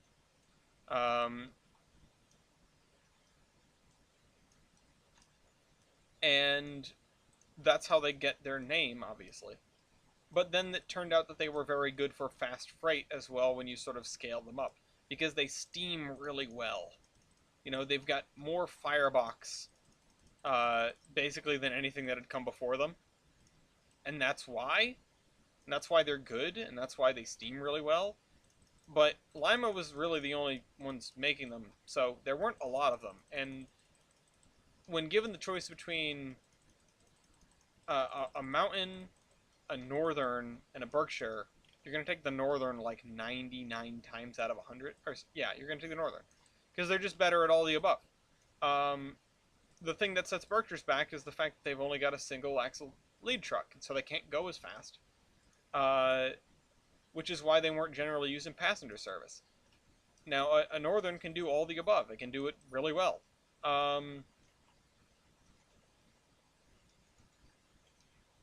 I mean, I suppose the philosophy for a mountain type is just like gas, gas, gas. Um, but not necessarily that for long periods of time. I'm not entirely sure. I've never been a huge fan of mountain types, honestly. Mostly because my early introductions to locomotives being, well, in a part being the superpower book, I kind of got this Berkshire bias, and it made me think like, oh yes, more trailing axles good means big firebox means more steam means more power. Um,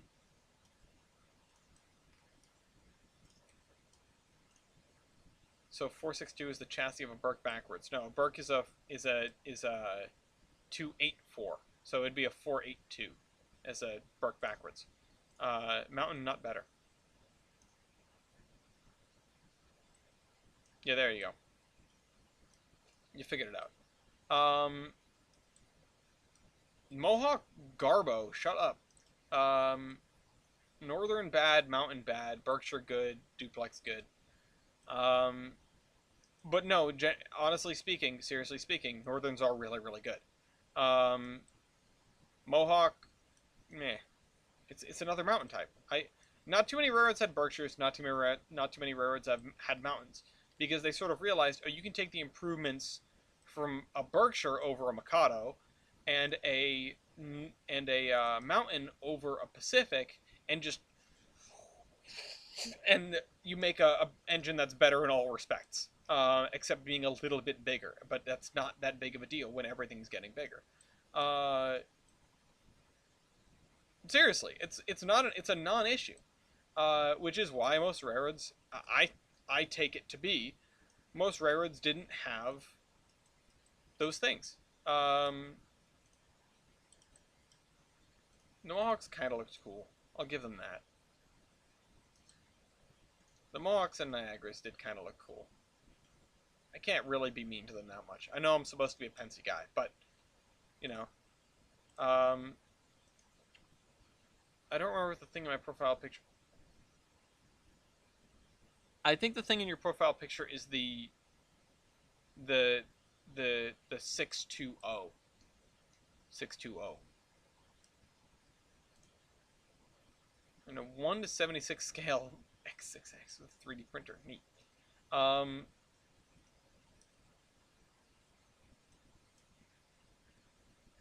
okay, let's turn this down. Who needs a superpower when you have 3 K4s? Is the more accurate statement there. Uh,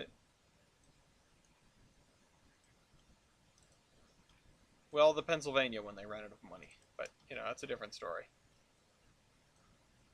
Different problems for a different time.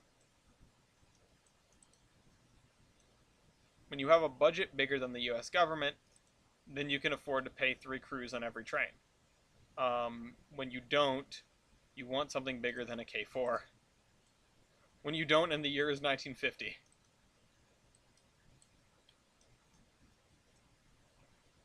Crampton and Amboy made some weird stuff, man. Also, where did they get off calling their engine the Monster? That's just too baller. It's real baller.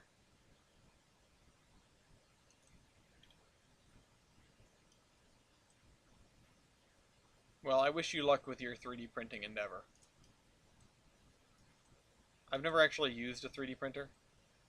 We had all sorts of cool stuff on campus, but I would go to the electronics lab to try and fix a random broken thing that I found in the tech the tech dump. I wouldn't 3D print stuff. I never really did that much 3D CAD. I did a little bit, but not so much as to, oh, why am I going that way with it? I shouldn't be going that way. Not so much as to really familiarize myself with it and ever want to do it on my leisure, There are other things that I know better that I can do better.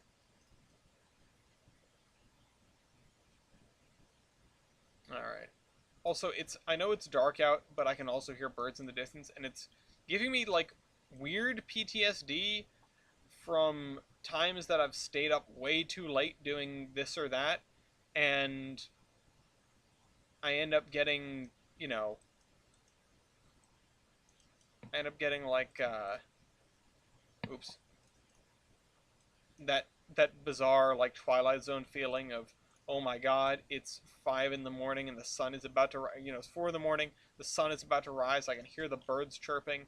Why did I stay up so late? Oh my God. Um,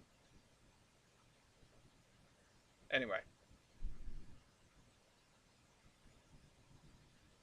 I mean, also it's tough to not make a 464T look goofy. I love them, but yeah, they do. I mean, what are you gonna do? How are you gonna not make them look goofy?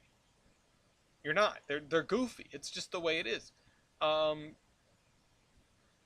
all right, so I think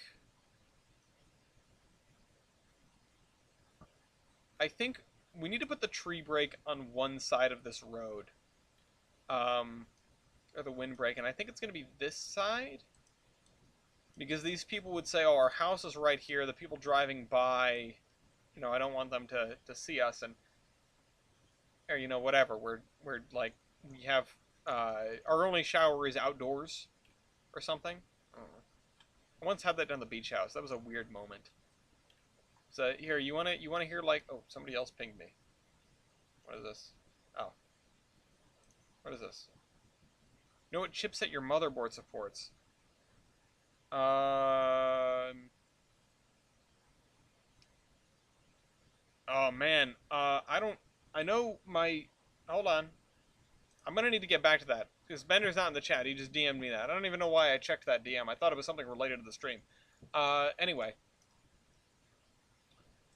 Bender, I'll get back to you. I'm sorry if you never hear back from me. But it's almost time to see the route. The Boston and Albany also had really neat tank engines, commuter tank engines. Hold on a second. And by neat, I mean kind of dumb looking. Um, they were, and I love them, but they were not pretty. The double enders, they looked like you took a J3A Hudson without the streamlining and just sort of went tender and all and just smooshed it down and made a locomotive out of that. It's not. It looks really weird. Um, 466 range is extendus. Yeah, no, I I love them. I would love to own one, honestly, but man, they're weird. Um, Chunk supremacy. No, and I can't bring myself to dump on everything the New York Central did because let's be honest, they won. They were cool. They were at their peak of cool is more cool than the PRR's peak of cool. I just think they peaked a little early. Um, and their peak profitable may not be better than the PRR's peak profitable, but they did hang out in the profitable area for longer. And yeah, no, it's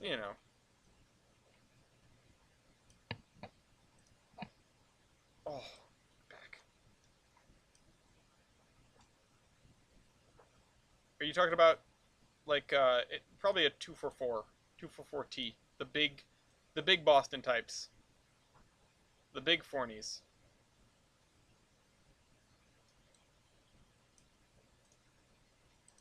Yeah, no, and the Niagara deserves that. The Niagara was a very good engine, and the Niagara thumped the T1s in Locomotive Versus. And you know what? It makes sense. Um, the T1s were experimental. The Niagaras built upon like decades of really good Northerns. Um, Belgium too. Belgium had a 484T that was hand fired. They called it the Torturer. it's awesome in like a biblical way. Also, Arnold Leroy's engine exists. Can't forget about him. So, you know, it's that sort of thing.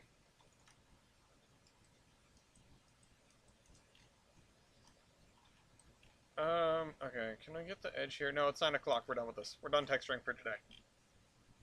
I just made this little dong-shaped section all good. Okay, so, let's start seeding some stuff. We need to only put down stuff that's on the list. And the thing is, we don't have any engines, which is kind of an issue. But I really just want to make sure we get down everything that we can have. And these two, I'm going to put down 2 of those over there, because those are not things we use a lot of. We obviously are going to need tons of boxcars.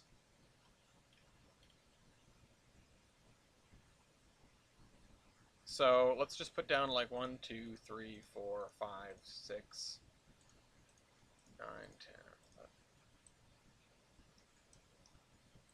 You're about to fall asleep. I'm sorry about that.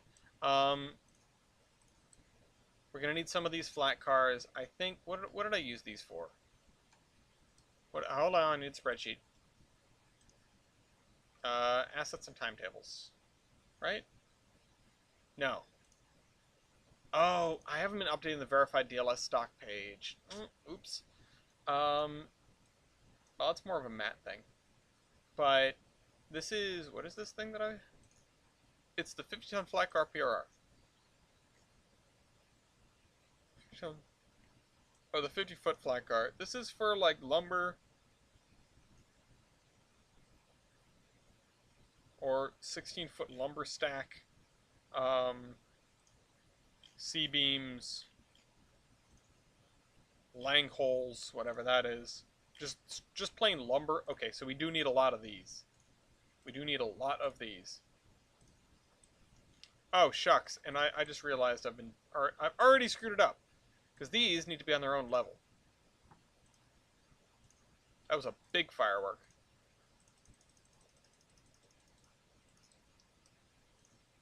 One, two, three, four, five, six. And I want these. Did it? Please tell me it didn't. Okay.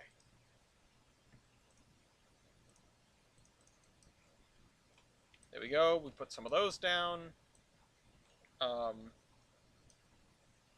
We want more of these.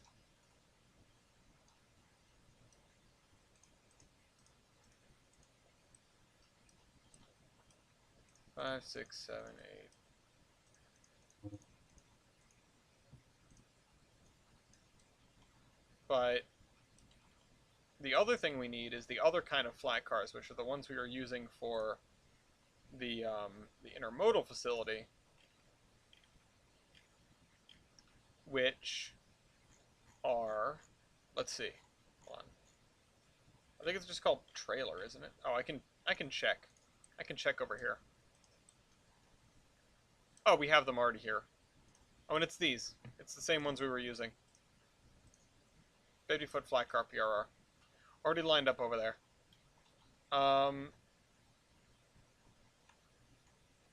This area is taken care of by these, which I will put down a couple of these, just like over here, I guess.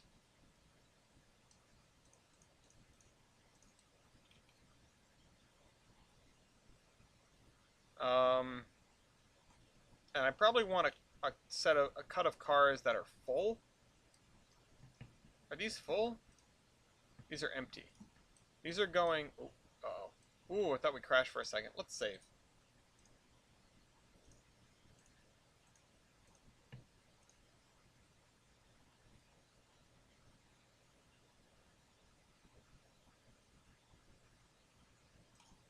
So, a while ago, I had set up engines in here, and there were a few things. You know, I had a smattering of engines that I thought fit well here. And I think it was a mogul for running the branch line, which I need to grab some of those tank cars. Yeah, these. Standard oil tankers. Okay, so this is what I think I had. And I vaguely remember. It was like 2 Jeeps. It was a mogul for running the branch line. It was a, 1, 2, 3, 4, 5. It was a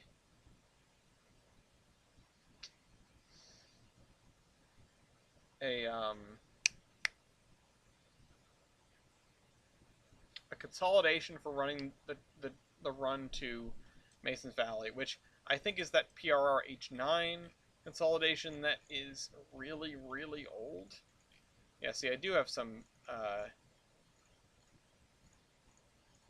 stuff. Yeah, so, oh, sorry, I misclicked. I don't think it was this one. I think it was a Florida East Coast Jeep I was using.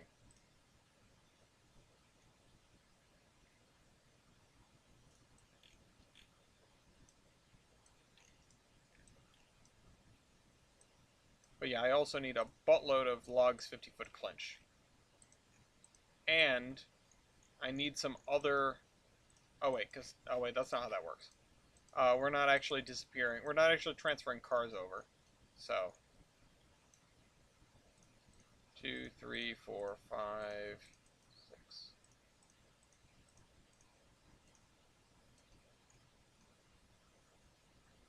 TBW Jibos.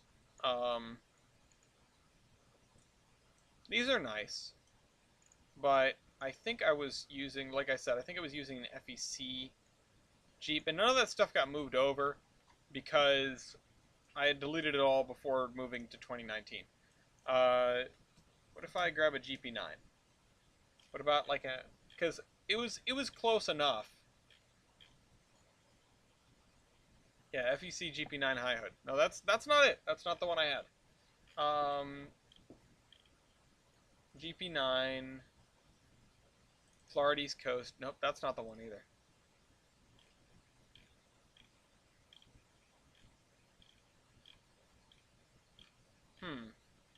Where has it gone?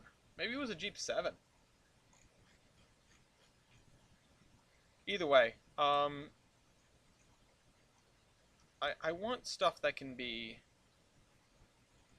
reskinned, obviously. So, let me go to here, verified DLS stock.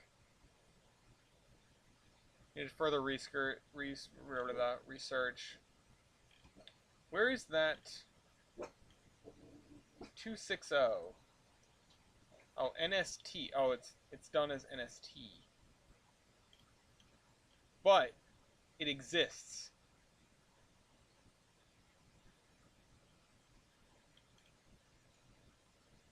So I can use the 260 here. Which, when we start putting down engines, we have to abide by the numbering conventions on those engines. So that presents a different sort of issue. But really, I just slammed a bunch of cuts of cars in this yard, and we're calling it good. We're going to need wood chip hoppers. We're going to need wood chip hoppers. Now, what cars did I have for that? Wood chips. Scroll over. Scroll over. Wood chip 3-bay HW PRR. Okay. There it is. So let's throw in like 20 of these.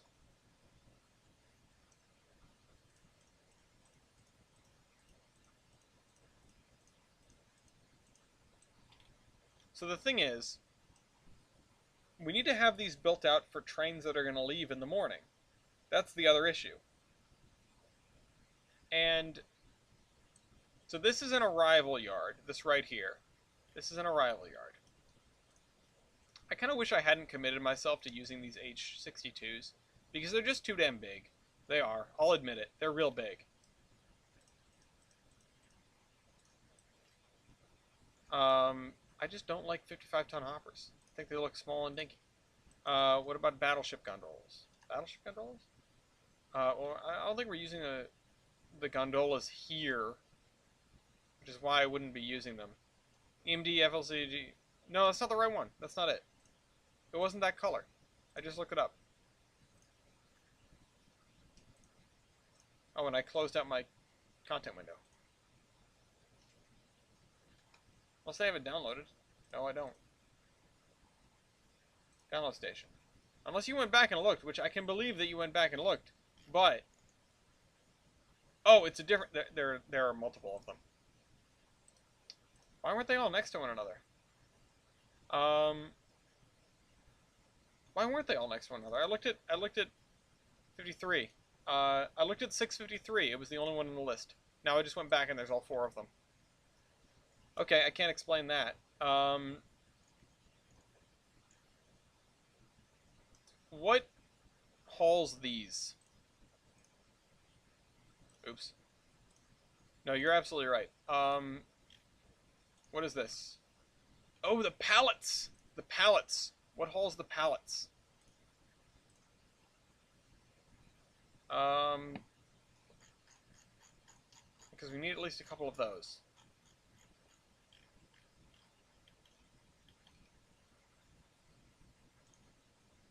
Empty 2.4 meter pallets. That is the gondola mill 52-foot railgun TS12. Okay, so we need at least a couple of those.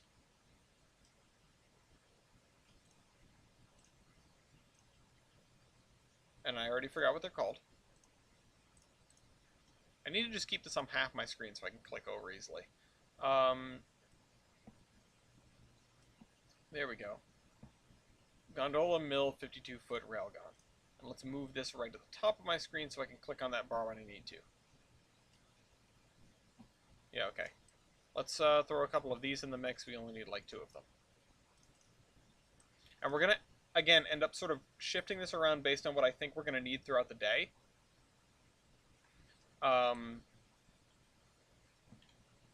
But the pallets go out to where? Where's my industry thing? Commodity balance.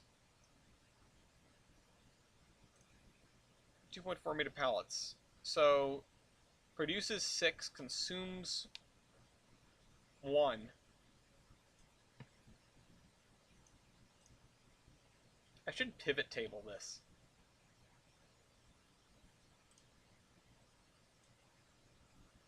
Consumes 1. Let's see. There we go. The Canning Company. So, you know, I'm going to need at least, like, 4 or 5 of them.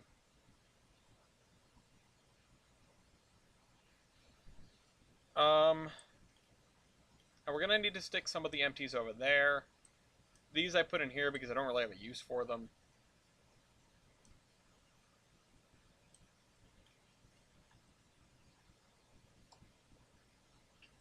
The thing is, once we settle on an organization of this yard,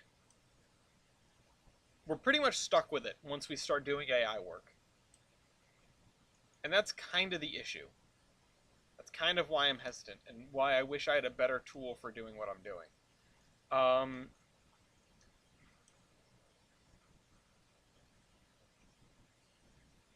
And I keep staring at the engine house just, like, thinking. It's like I'm not sure what to do with that.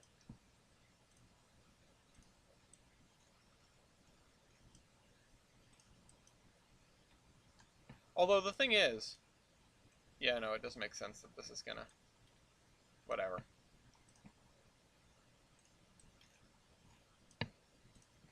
I could have started at midnight with the shunter. Yeah, no. It's sort of just a question of when do I start it. I know we're basically already... we have to start before 5 or whatever, because that's when the trolley starts. But I think we have to...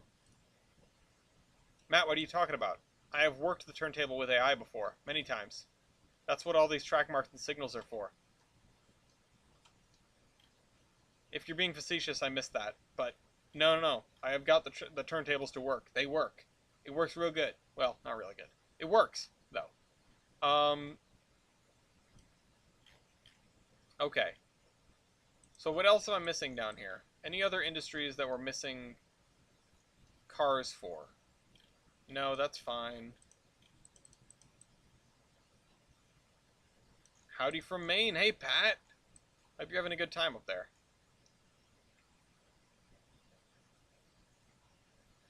Um, so we have storage down there. And we do want to use all this storage.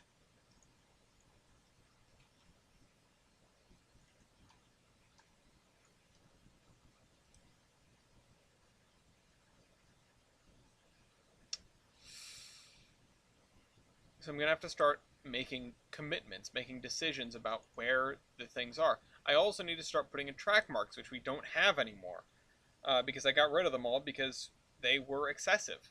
We're going to need a track mark at each end of the yard track, and I think that's it. But uh, it's the arrival departure track.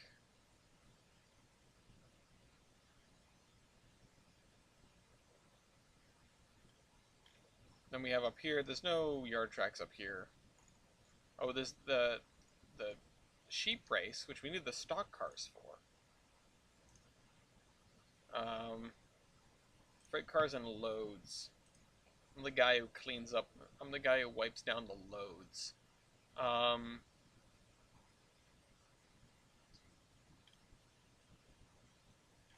sheep. Sheep.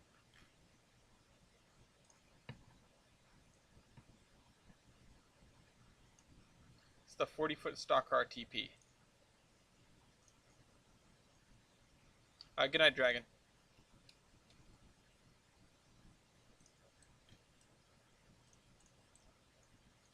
So there we have it, those guys.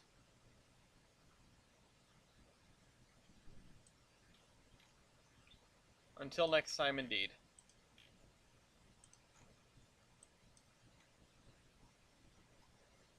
So,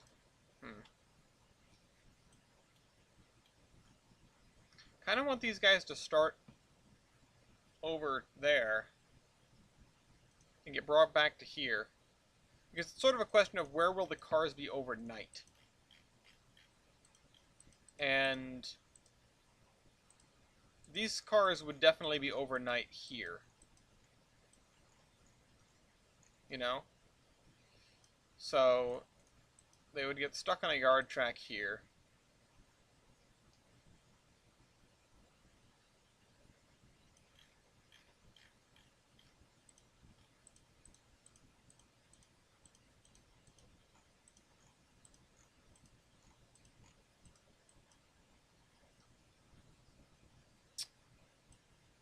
So the first thing we need to put together is a train that's going this way. And it's going to leave like first thing in the morning.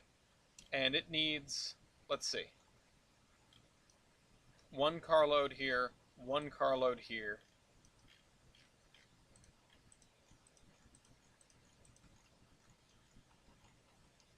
All of these cars are going out, so they should already be back at the thing, and we can just use these tracks for storage.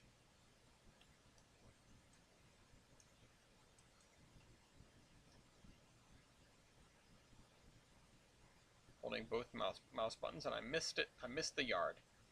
I didn't even grab all of them. Son of a gun. Okay.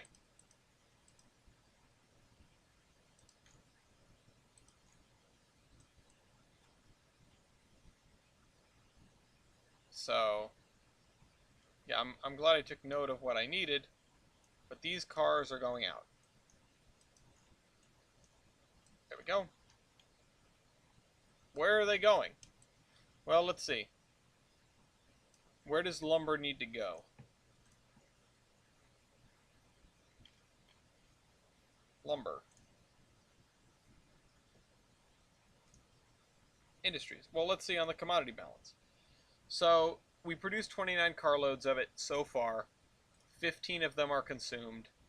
So, where are 15 carloads of lumber going? And at what point of the day do we produce them, and how quickly are they leaving? Excuse me. So the locals are obviously going out in the morning. That's sort of how these things work. And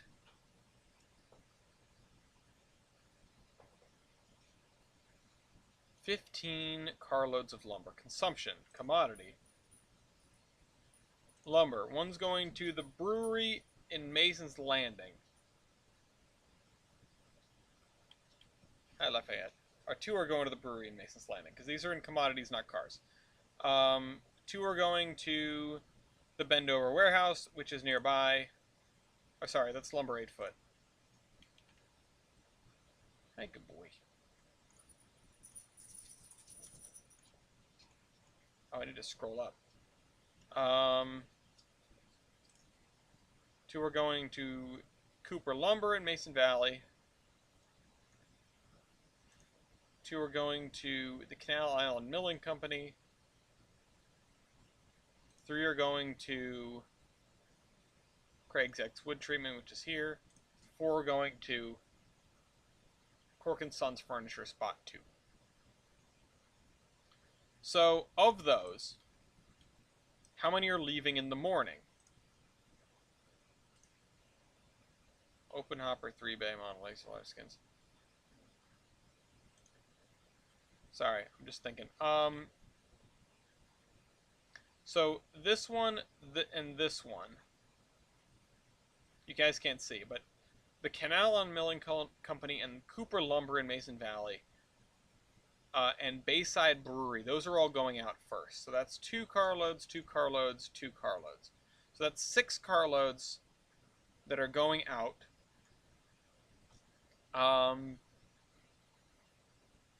Probably like first thing. Or they're going to be in the train going out to whatever.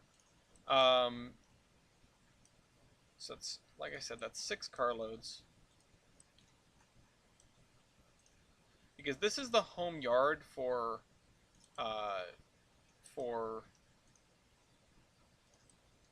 and I just spun 1 car around. Oops.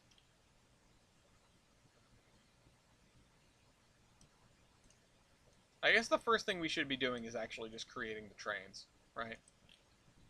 So we're gonna have 2 trains that are going out in the early morning.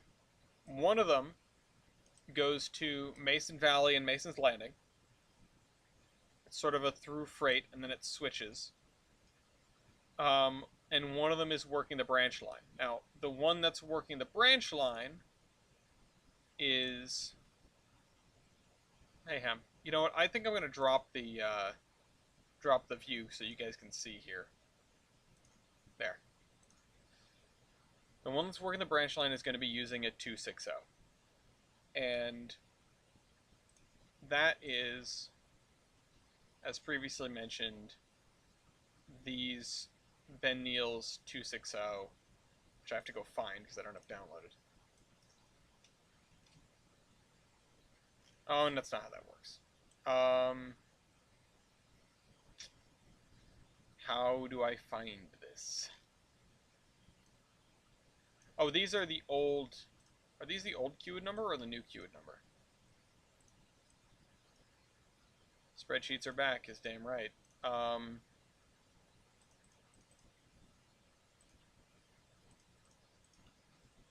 Okay, yeah. These are the new keyword number then. Where is the old one? This, I need to download this. Loco PRH9. Yep.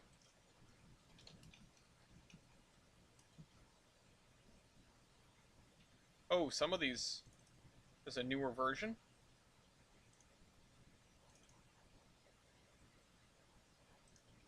There's only 1 tender.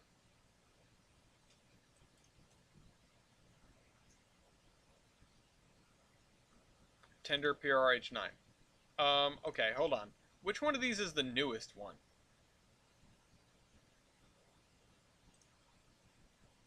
Should I just download them all and call it a day? I mean, are these the original?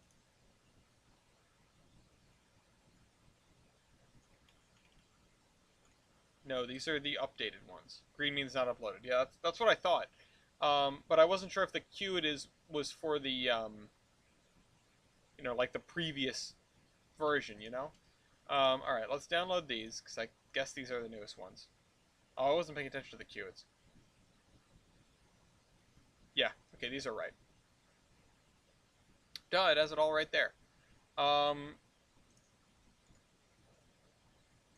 and oh yeah, so here we go. The Baldwin 260 Modern.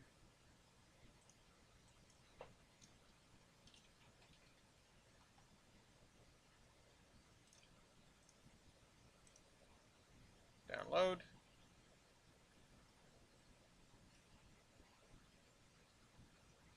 So these are going to be our two trains that go out first.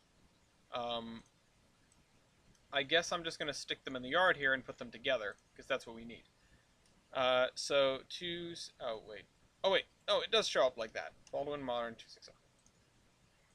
You and you. Oh, okay. I thought I had clicked this. Guess I missed. Um, and H9. I assume this will be the only thing called H9, and it is. The texturing on this is still Y, but it's there. So those are our two steam engines for this yard here. And the coal load is only floating a little bit. That's good. So here's the thing. Some of these things need to go out like right away. Um, and I should probably have a notepad or something, but we're gonna do it visually if at all possible. So we have one of these Standard Oil tanker, right?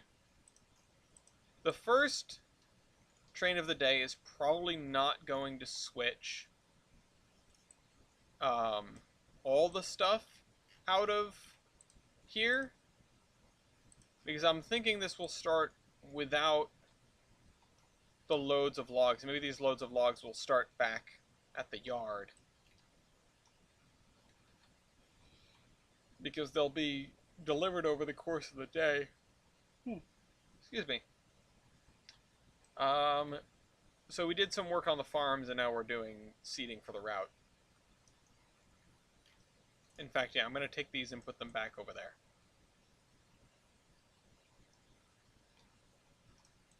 I'm going to put them over here. I know I said this was an arrival yard, but I guess it's just going to be a full stuff yard.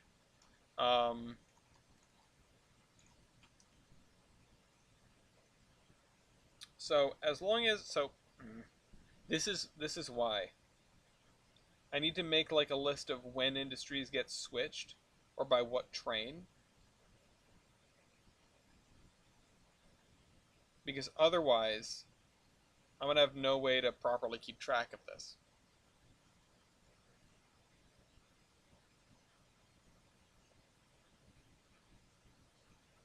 But I don't know how to do that. I don't know what spreadsheet I have to make that happen.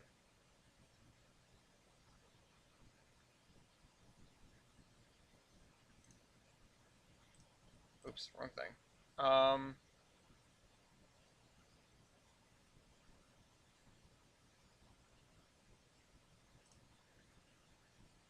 It's the industry calculator.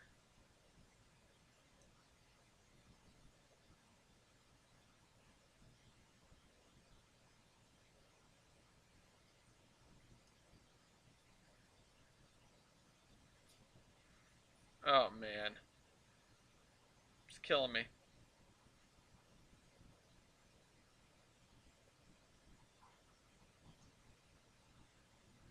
Hang on.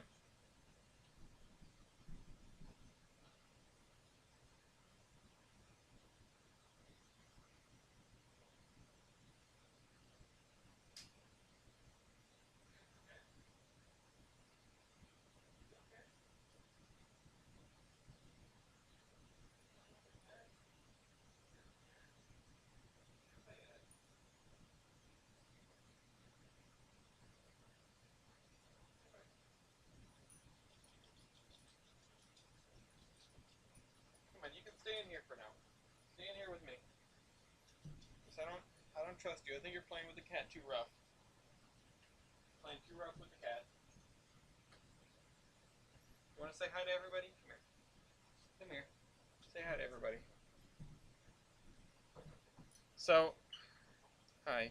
Hi, thank you.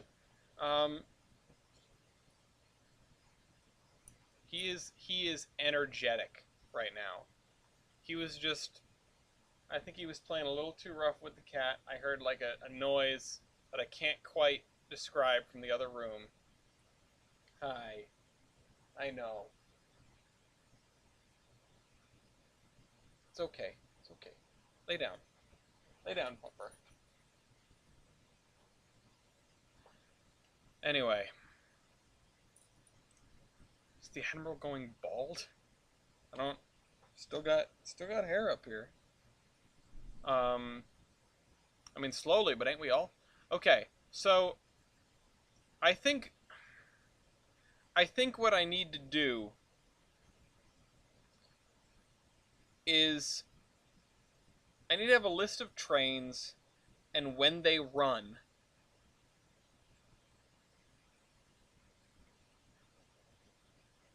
And a list of industries. And I need to pair the list of trains to the list of industries.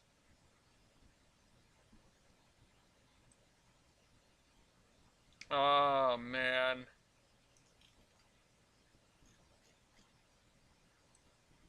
I'm thinking it would be in here.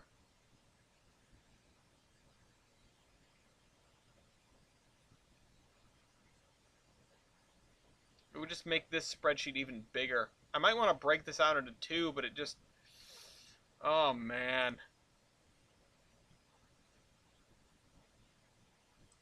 Rail car balance, car setting to, car setting from.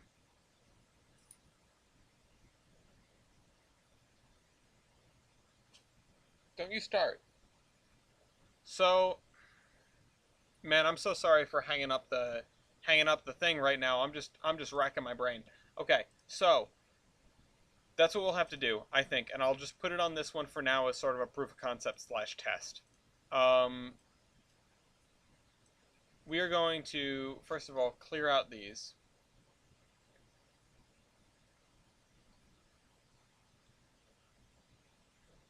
But I don't like this. I don't like this. I don't like this at all. I think, what have I got for spreadsheets right now? Hold on. Yeah.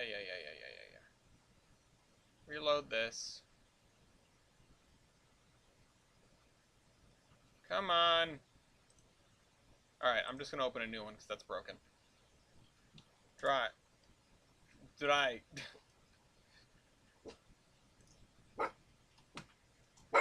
Drive. Stop. I don't care. Okay, so we need to go to Tolbrand. We need to go to operations. Oh, I started this spreadsheet.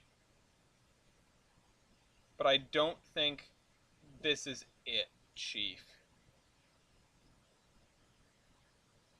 In fact, I don't even think this really matters.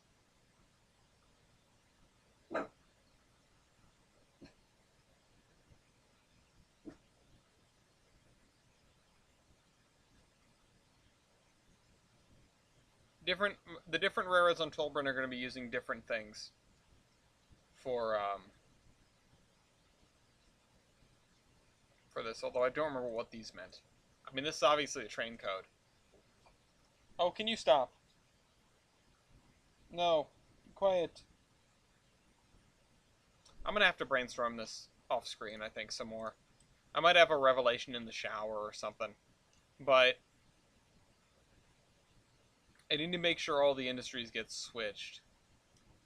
Because that will make sure, as long as the industries get switched and everything else lines up, then it all should just work, right? Because if the commodity balance is right and the rail car balance is right, and all the industries get switched, The latter is making sure the former two work or are accurate.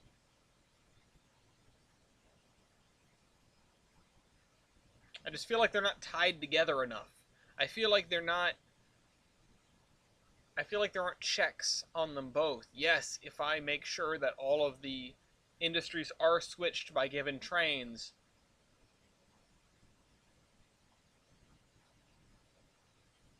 then the commodities will be okay.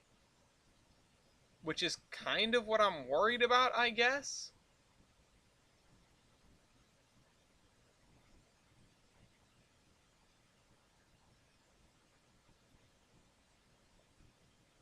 We should have a way to better represent this visually.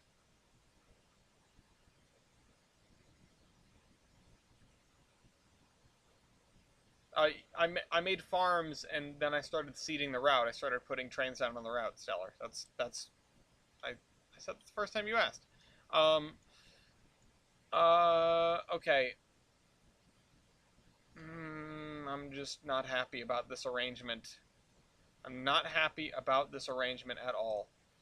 Because I started doing this, and I'm loath to destroy this because I clearly had a plan, but I don't know what that plan was exactly. This is to make sure that I did everything. Okay, hang on. Hang on. Hang on, hang on, hang on. Alright, we're doing this. We're moving this. Wait a minute, that's not half and half at all. Alright, screw it.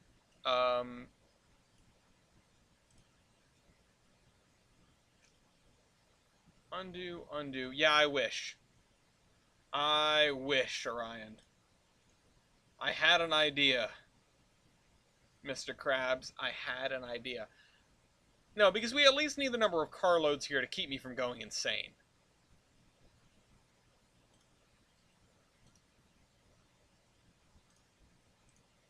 I need to see that here.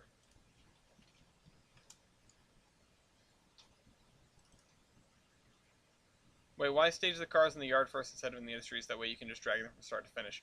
The cars are going to be both at the industries and in the yards. It really depends. It's just, it doesn't make sense to have all of the cars in the industries and just have an empty yard at the beginning of the day. You know, you're going to have cars that are ready to go out to the industries.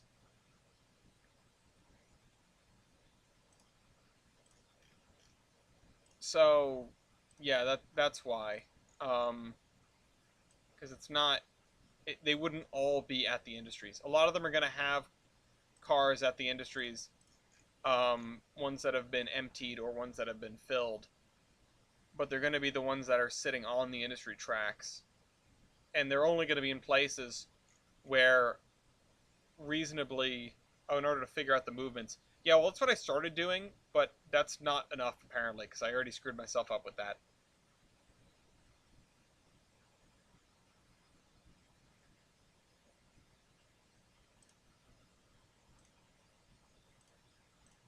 And plus, that could change.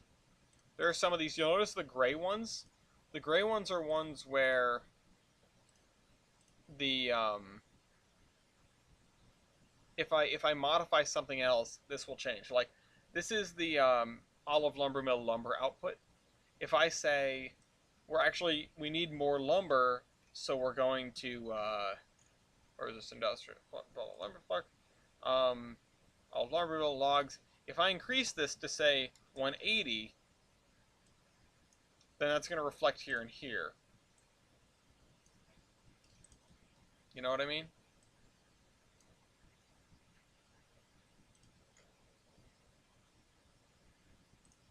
And I think we're going to have to steal an 8. I would not be able to write all this stuff out reasonably. I see what you're, I'm picking up what you're putting down, but okay, we're gonna need just a division formula. Yeah, so we're gonna need to do this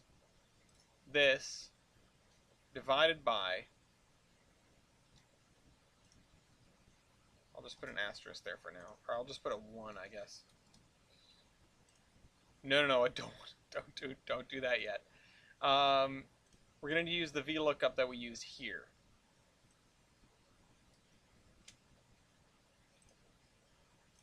I want everything to be digital and spreadsheetable because I can change it all on a whim. Instead of A6 on this one, we're going to do...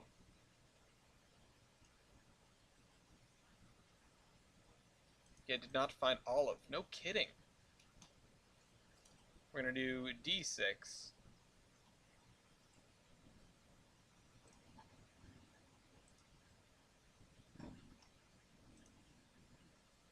Six carloads. Very good. Now I can fill this whole thing in. Oh, what the hell.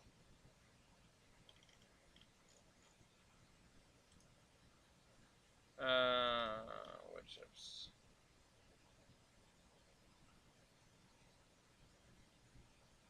Yeah, that is a weird number, that's right.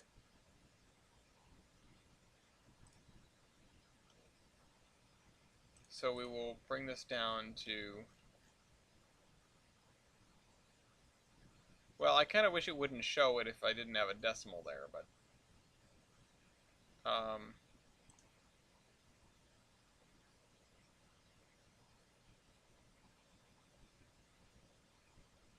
Not a currency.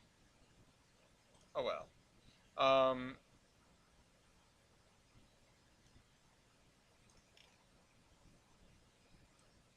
You know what? I will just bring it down to that. And I'll say, okay.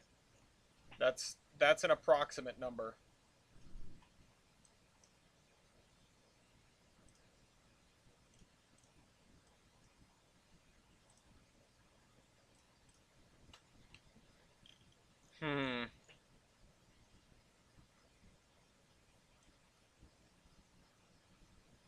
I still don't love that.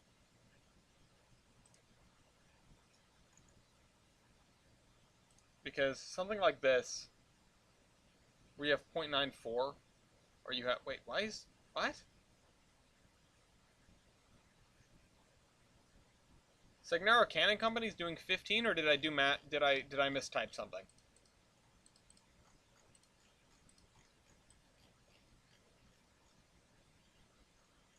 I had to have mistyped something, right?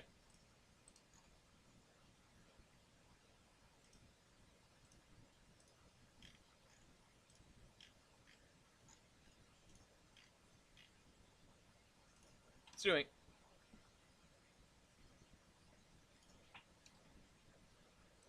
This is half of that, so...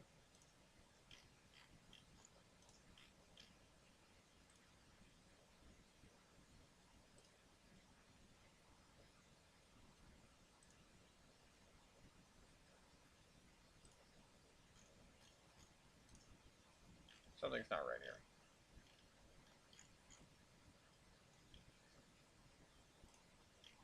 Ten items to 16 items. Why would it be like this? 86.40 for 3 items apiece. What was I doing here?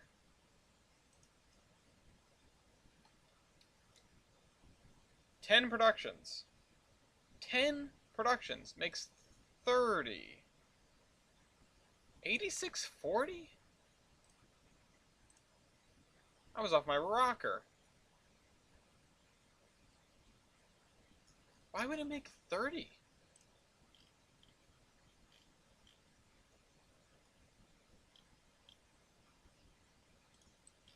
What is going on here?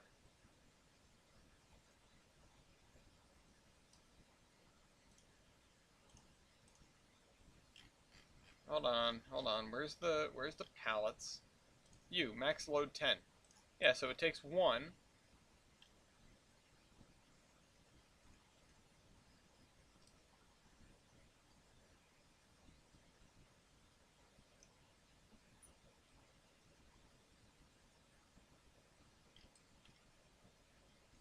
Why did I okay this? When's the last time I looked at this?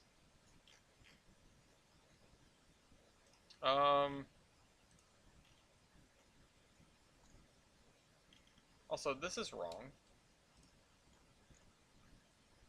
Or is it? Maybe it's not. Hmm.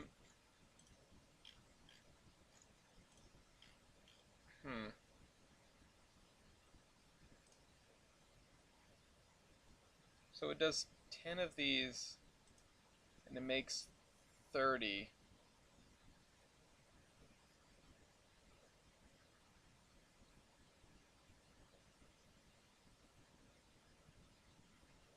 This doesn't work at all.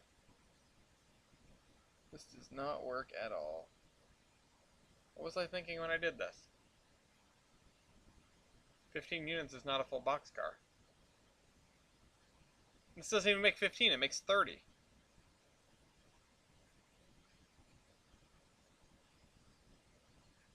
This makes 30, so we need to turn 10 into a multiple of 16.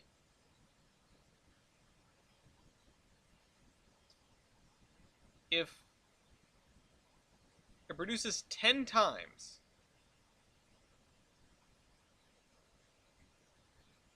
that means the closest I can get to a multiple of 16 is 40? No. Times 5, you idiot. 80, okay.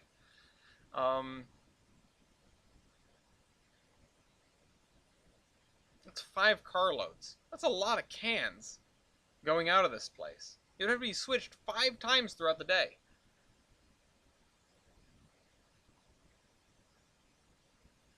There's got to be another way we can do this. But I bet I can't add another commodity anyway. Oh wait, I don't need to, because the tracks is only 1. Okay, all right. We're gonna have to do this with an intermediary, and it's gonna have to be. God, this is not gonna be easy. Okay,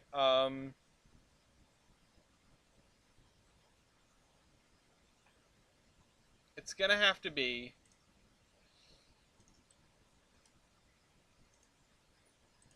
This gets. Okay, what are you doing? This gets 10 pallets,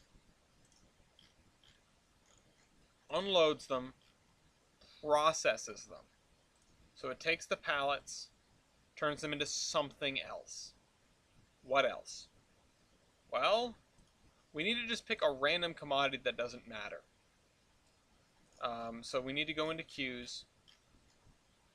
We need to go into here. We need to... is there just like fish? Can we just do fish?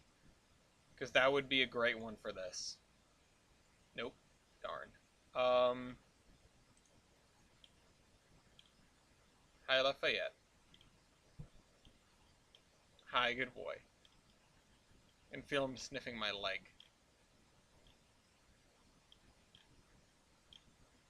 What about just cans?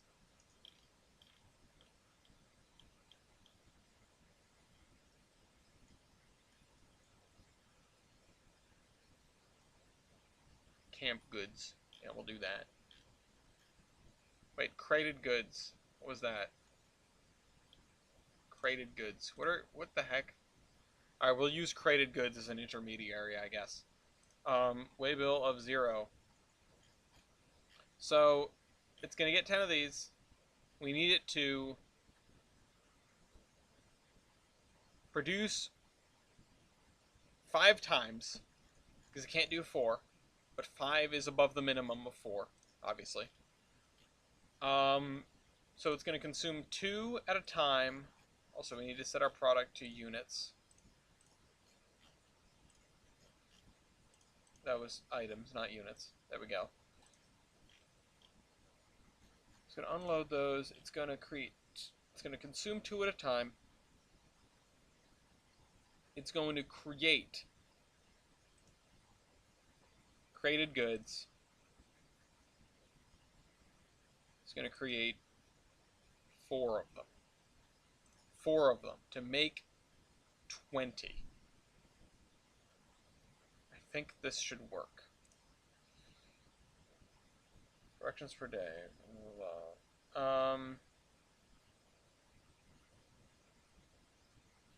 Productions per day. 5. Oops. 5. 17,280.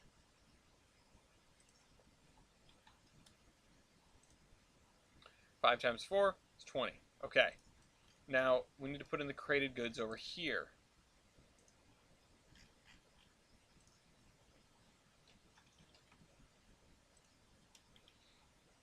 Created goods, we're going to set a maximum of 40 of this. The way bill is going to be 0 because it isn't a real commodity that this thing is handling. This is going to be 0. Honestly, we can just straight up remove this. Oh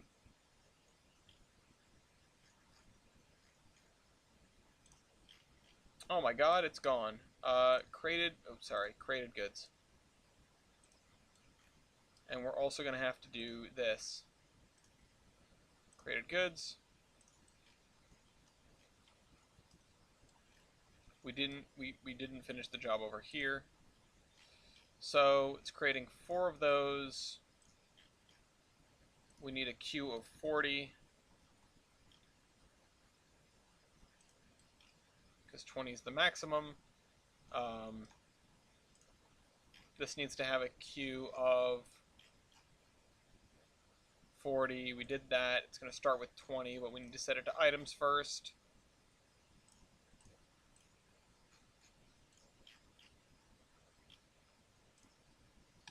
20 processes. So we take 5 of these and create 4 of these. And it happens 4 times throughout the day, which I think is 21,600. Please correct me if I am wrong. There we go. Okay, we fixed another broken industry. What the heck was I thinking? So, with that in mind, we can now go back to the spreadsheet and say we're making 16. There we go. 1 carload even. The colliery is a little bit more difficult. The wood chips, yeah, that's wood chips.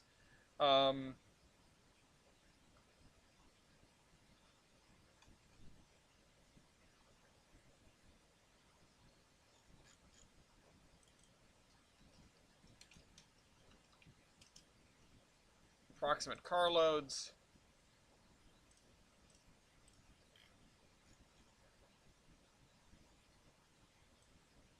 And you know what? I wish I could have these highlight if they're not a whole number. You know what? I probably can. Hold on. Format. Conditional formatting.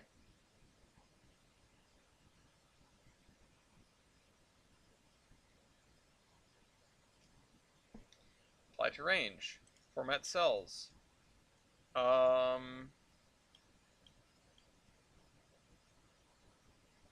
Custom formula is.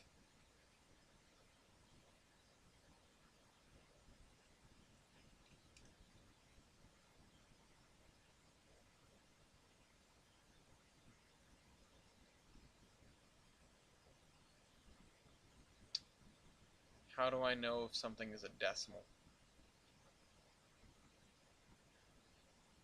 Equals G1 equals round G1, I guess.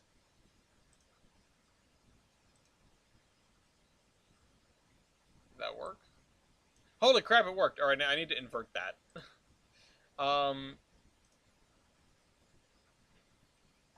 Not that. Yay! Okay.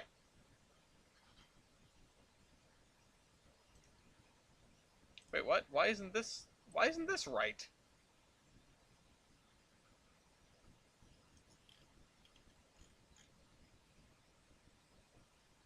84,995. How is that not right?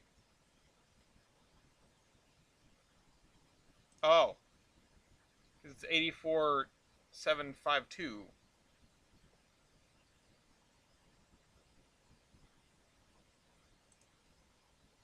You serious? Wood chips I understand. The coal I understand. The scrap metal I don't understand. 84,995. Why is it doing that? I guess we were just playing around with numbers and we couldn't get it close. Um,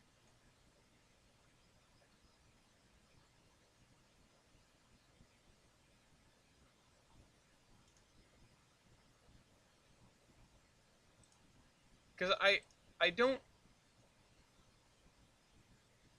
84,995 freight cars and loads.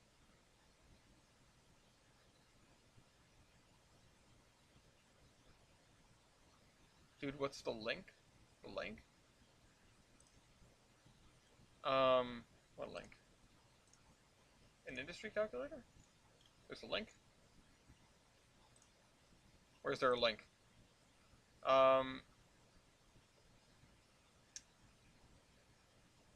84,995. Okay, that is the scrap metal square, right? Scrap metal crane. Sorry.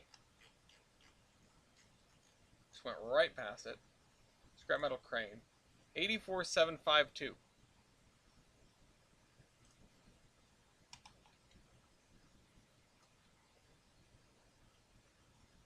Okay, so I can divide that evenly. 21,188. So the question is, why haven't I?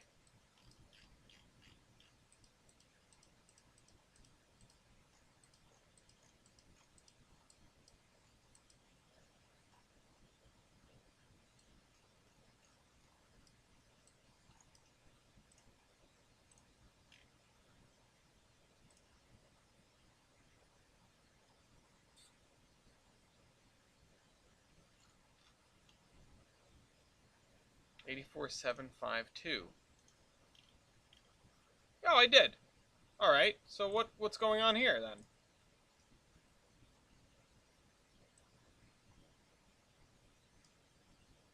Did. 84752. 84752. All right.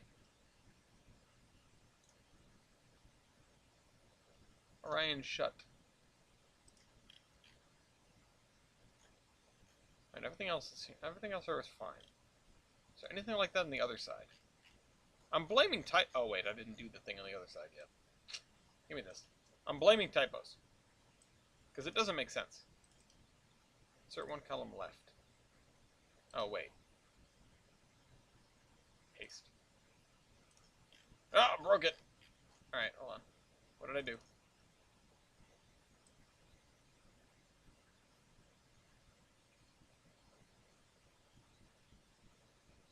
Oh, did it? It did. Hold on. I know what it did, I think. Yeah, A to B. A, B. Not, IJ. I understand why it did that.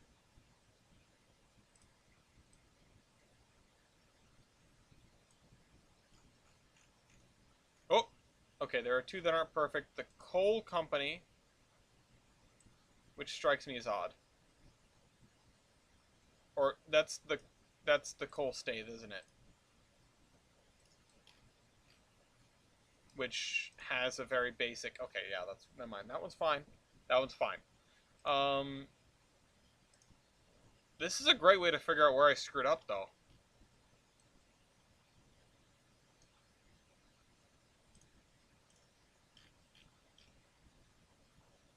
We do need to dedicate like an hour of every episode to me doing this because there's a lot to unpack here.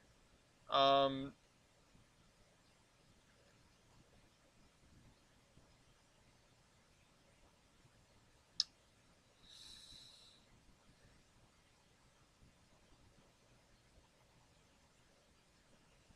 don't even remember what the hell I was doing.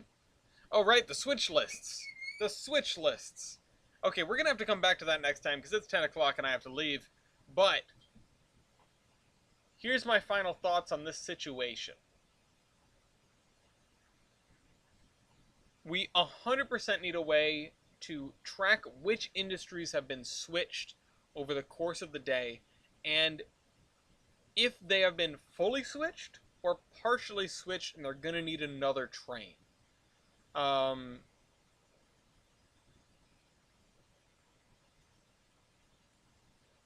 it doesn't help us with our, I don't know if we have enough cars or not, sort of thing.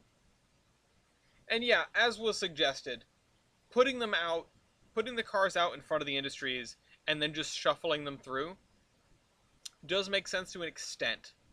But especially if an industry is going to be switched more than once in a day, that doesn't make sense. Um,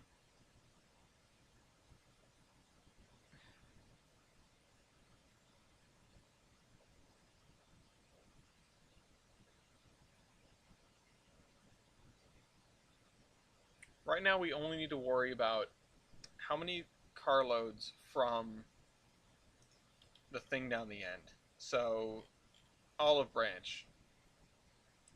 Olive branch. Oh, sorry. These are consumers. Producers. Olive branch forestry. Currently, none. We're not using any from the forestry. Um, we don't need them right now. We haven't ramped up production to the point where we do need them. We don't have anything that's accepting that many logs. In fact, right now, commodity balance, logs, okay, sorry, we're down 11 carloads. So in order to make that balance, the only thing we can edit is this. So we're down 11 carloads. We're negative 11 carloads. We need to give ourselves 11 carloads, which is 110 logs. And now, would you look at that, we're balanced. So on our first train of the day, that's only going to handle the stuff going to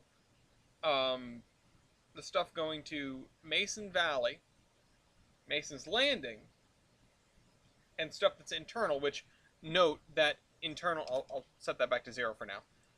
Note that internally,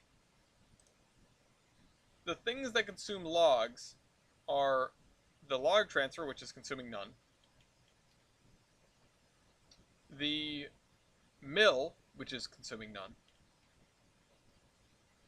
and I'm definitely missing one or several because obviously logs are being consumed.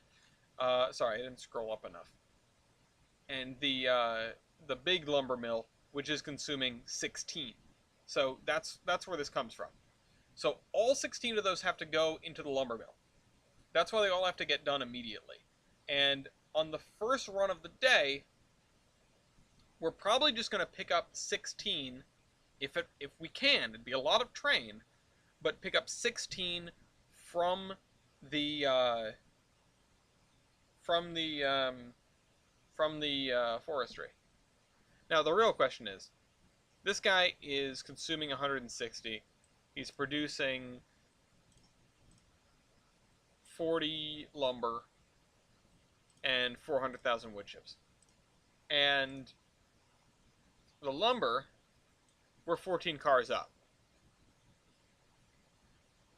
So we can ease off on that for a little while.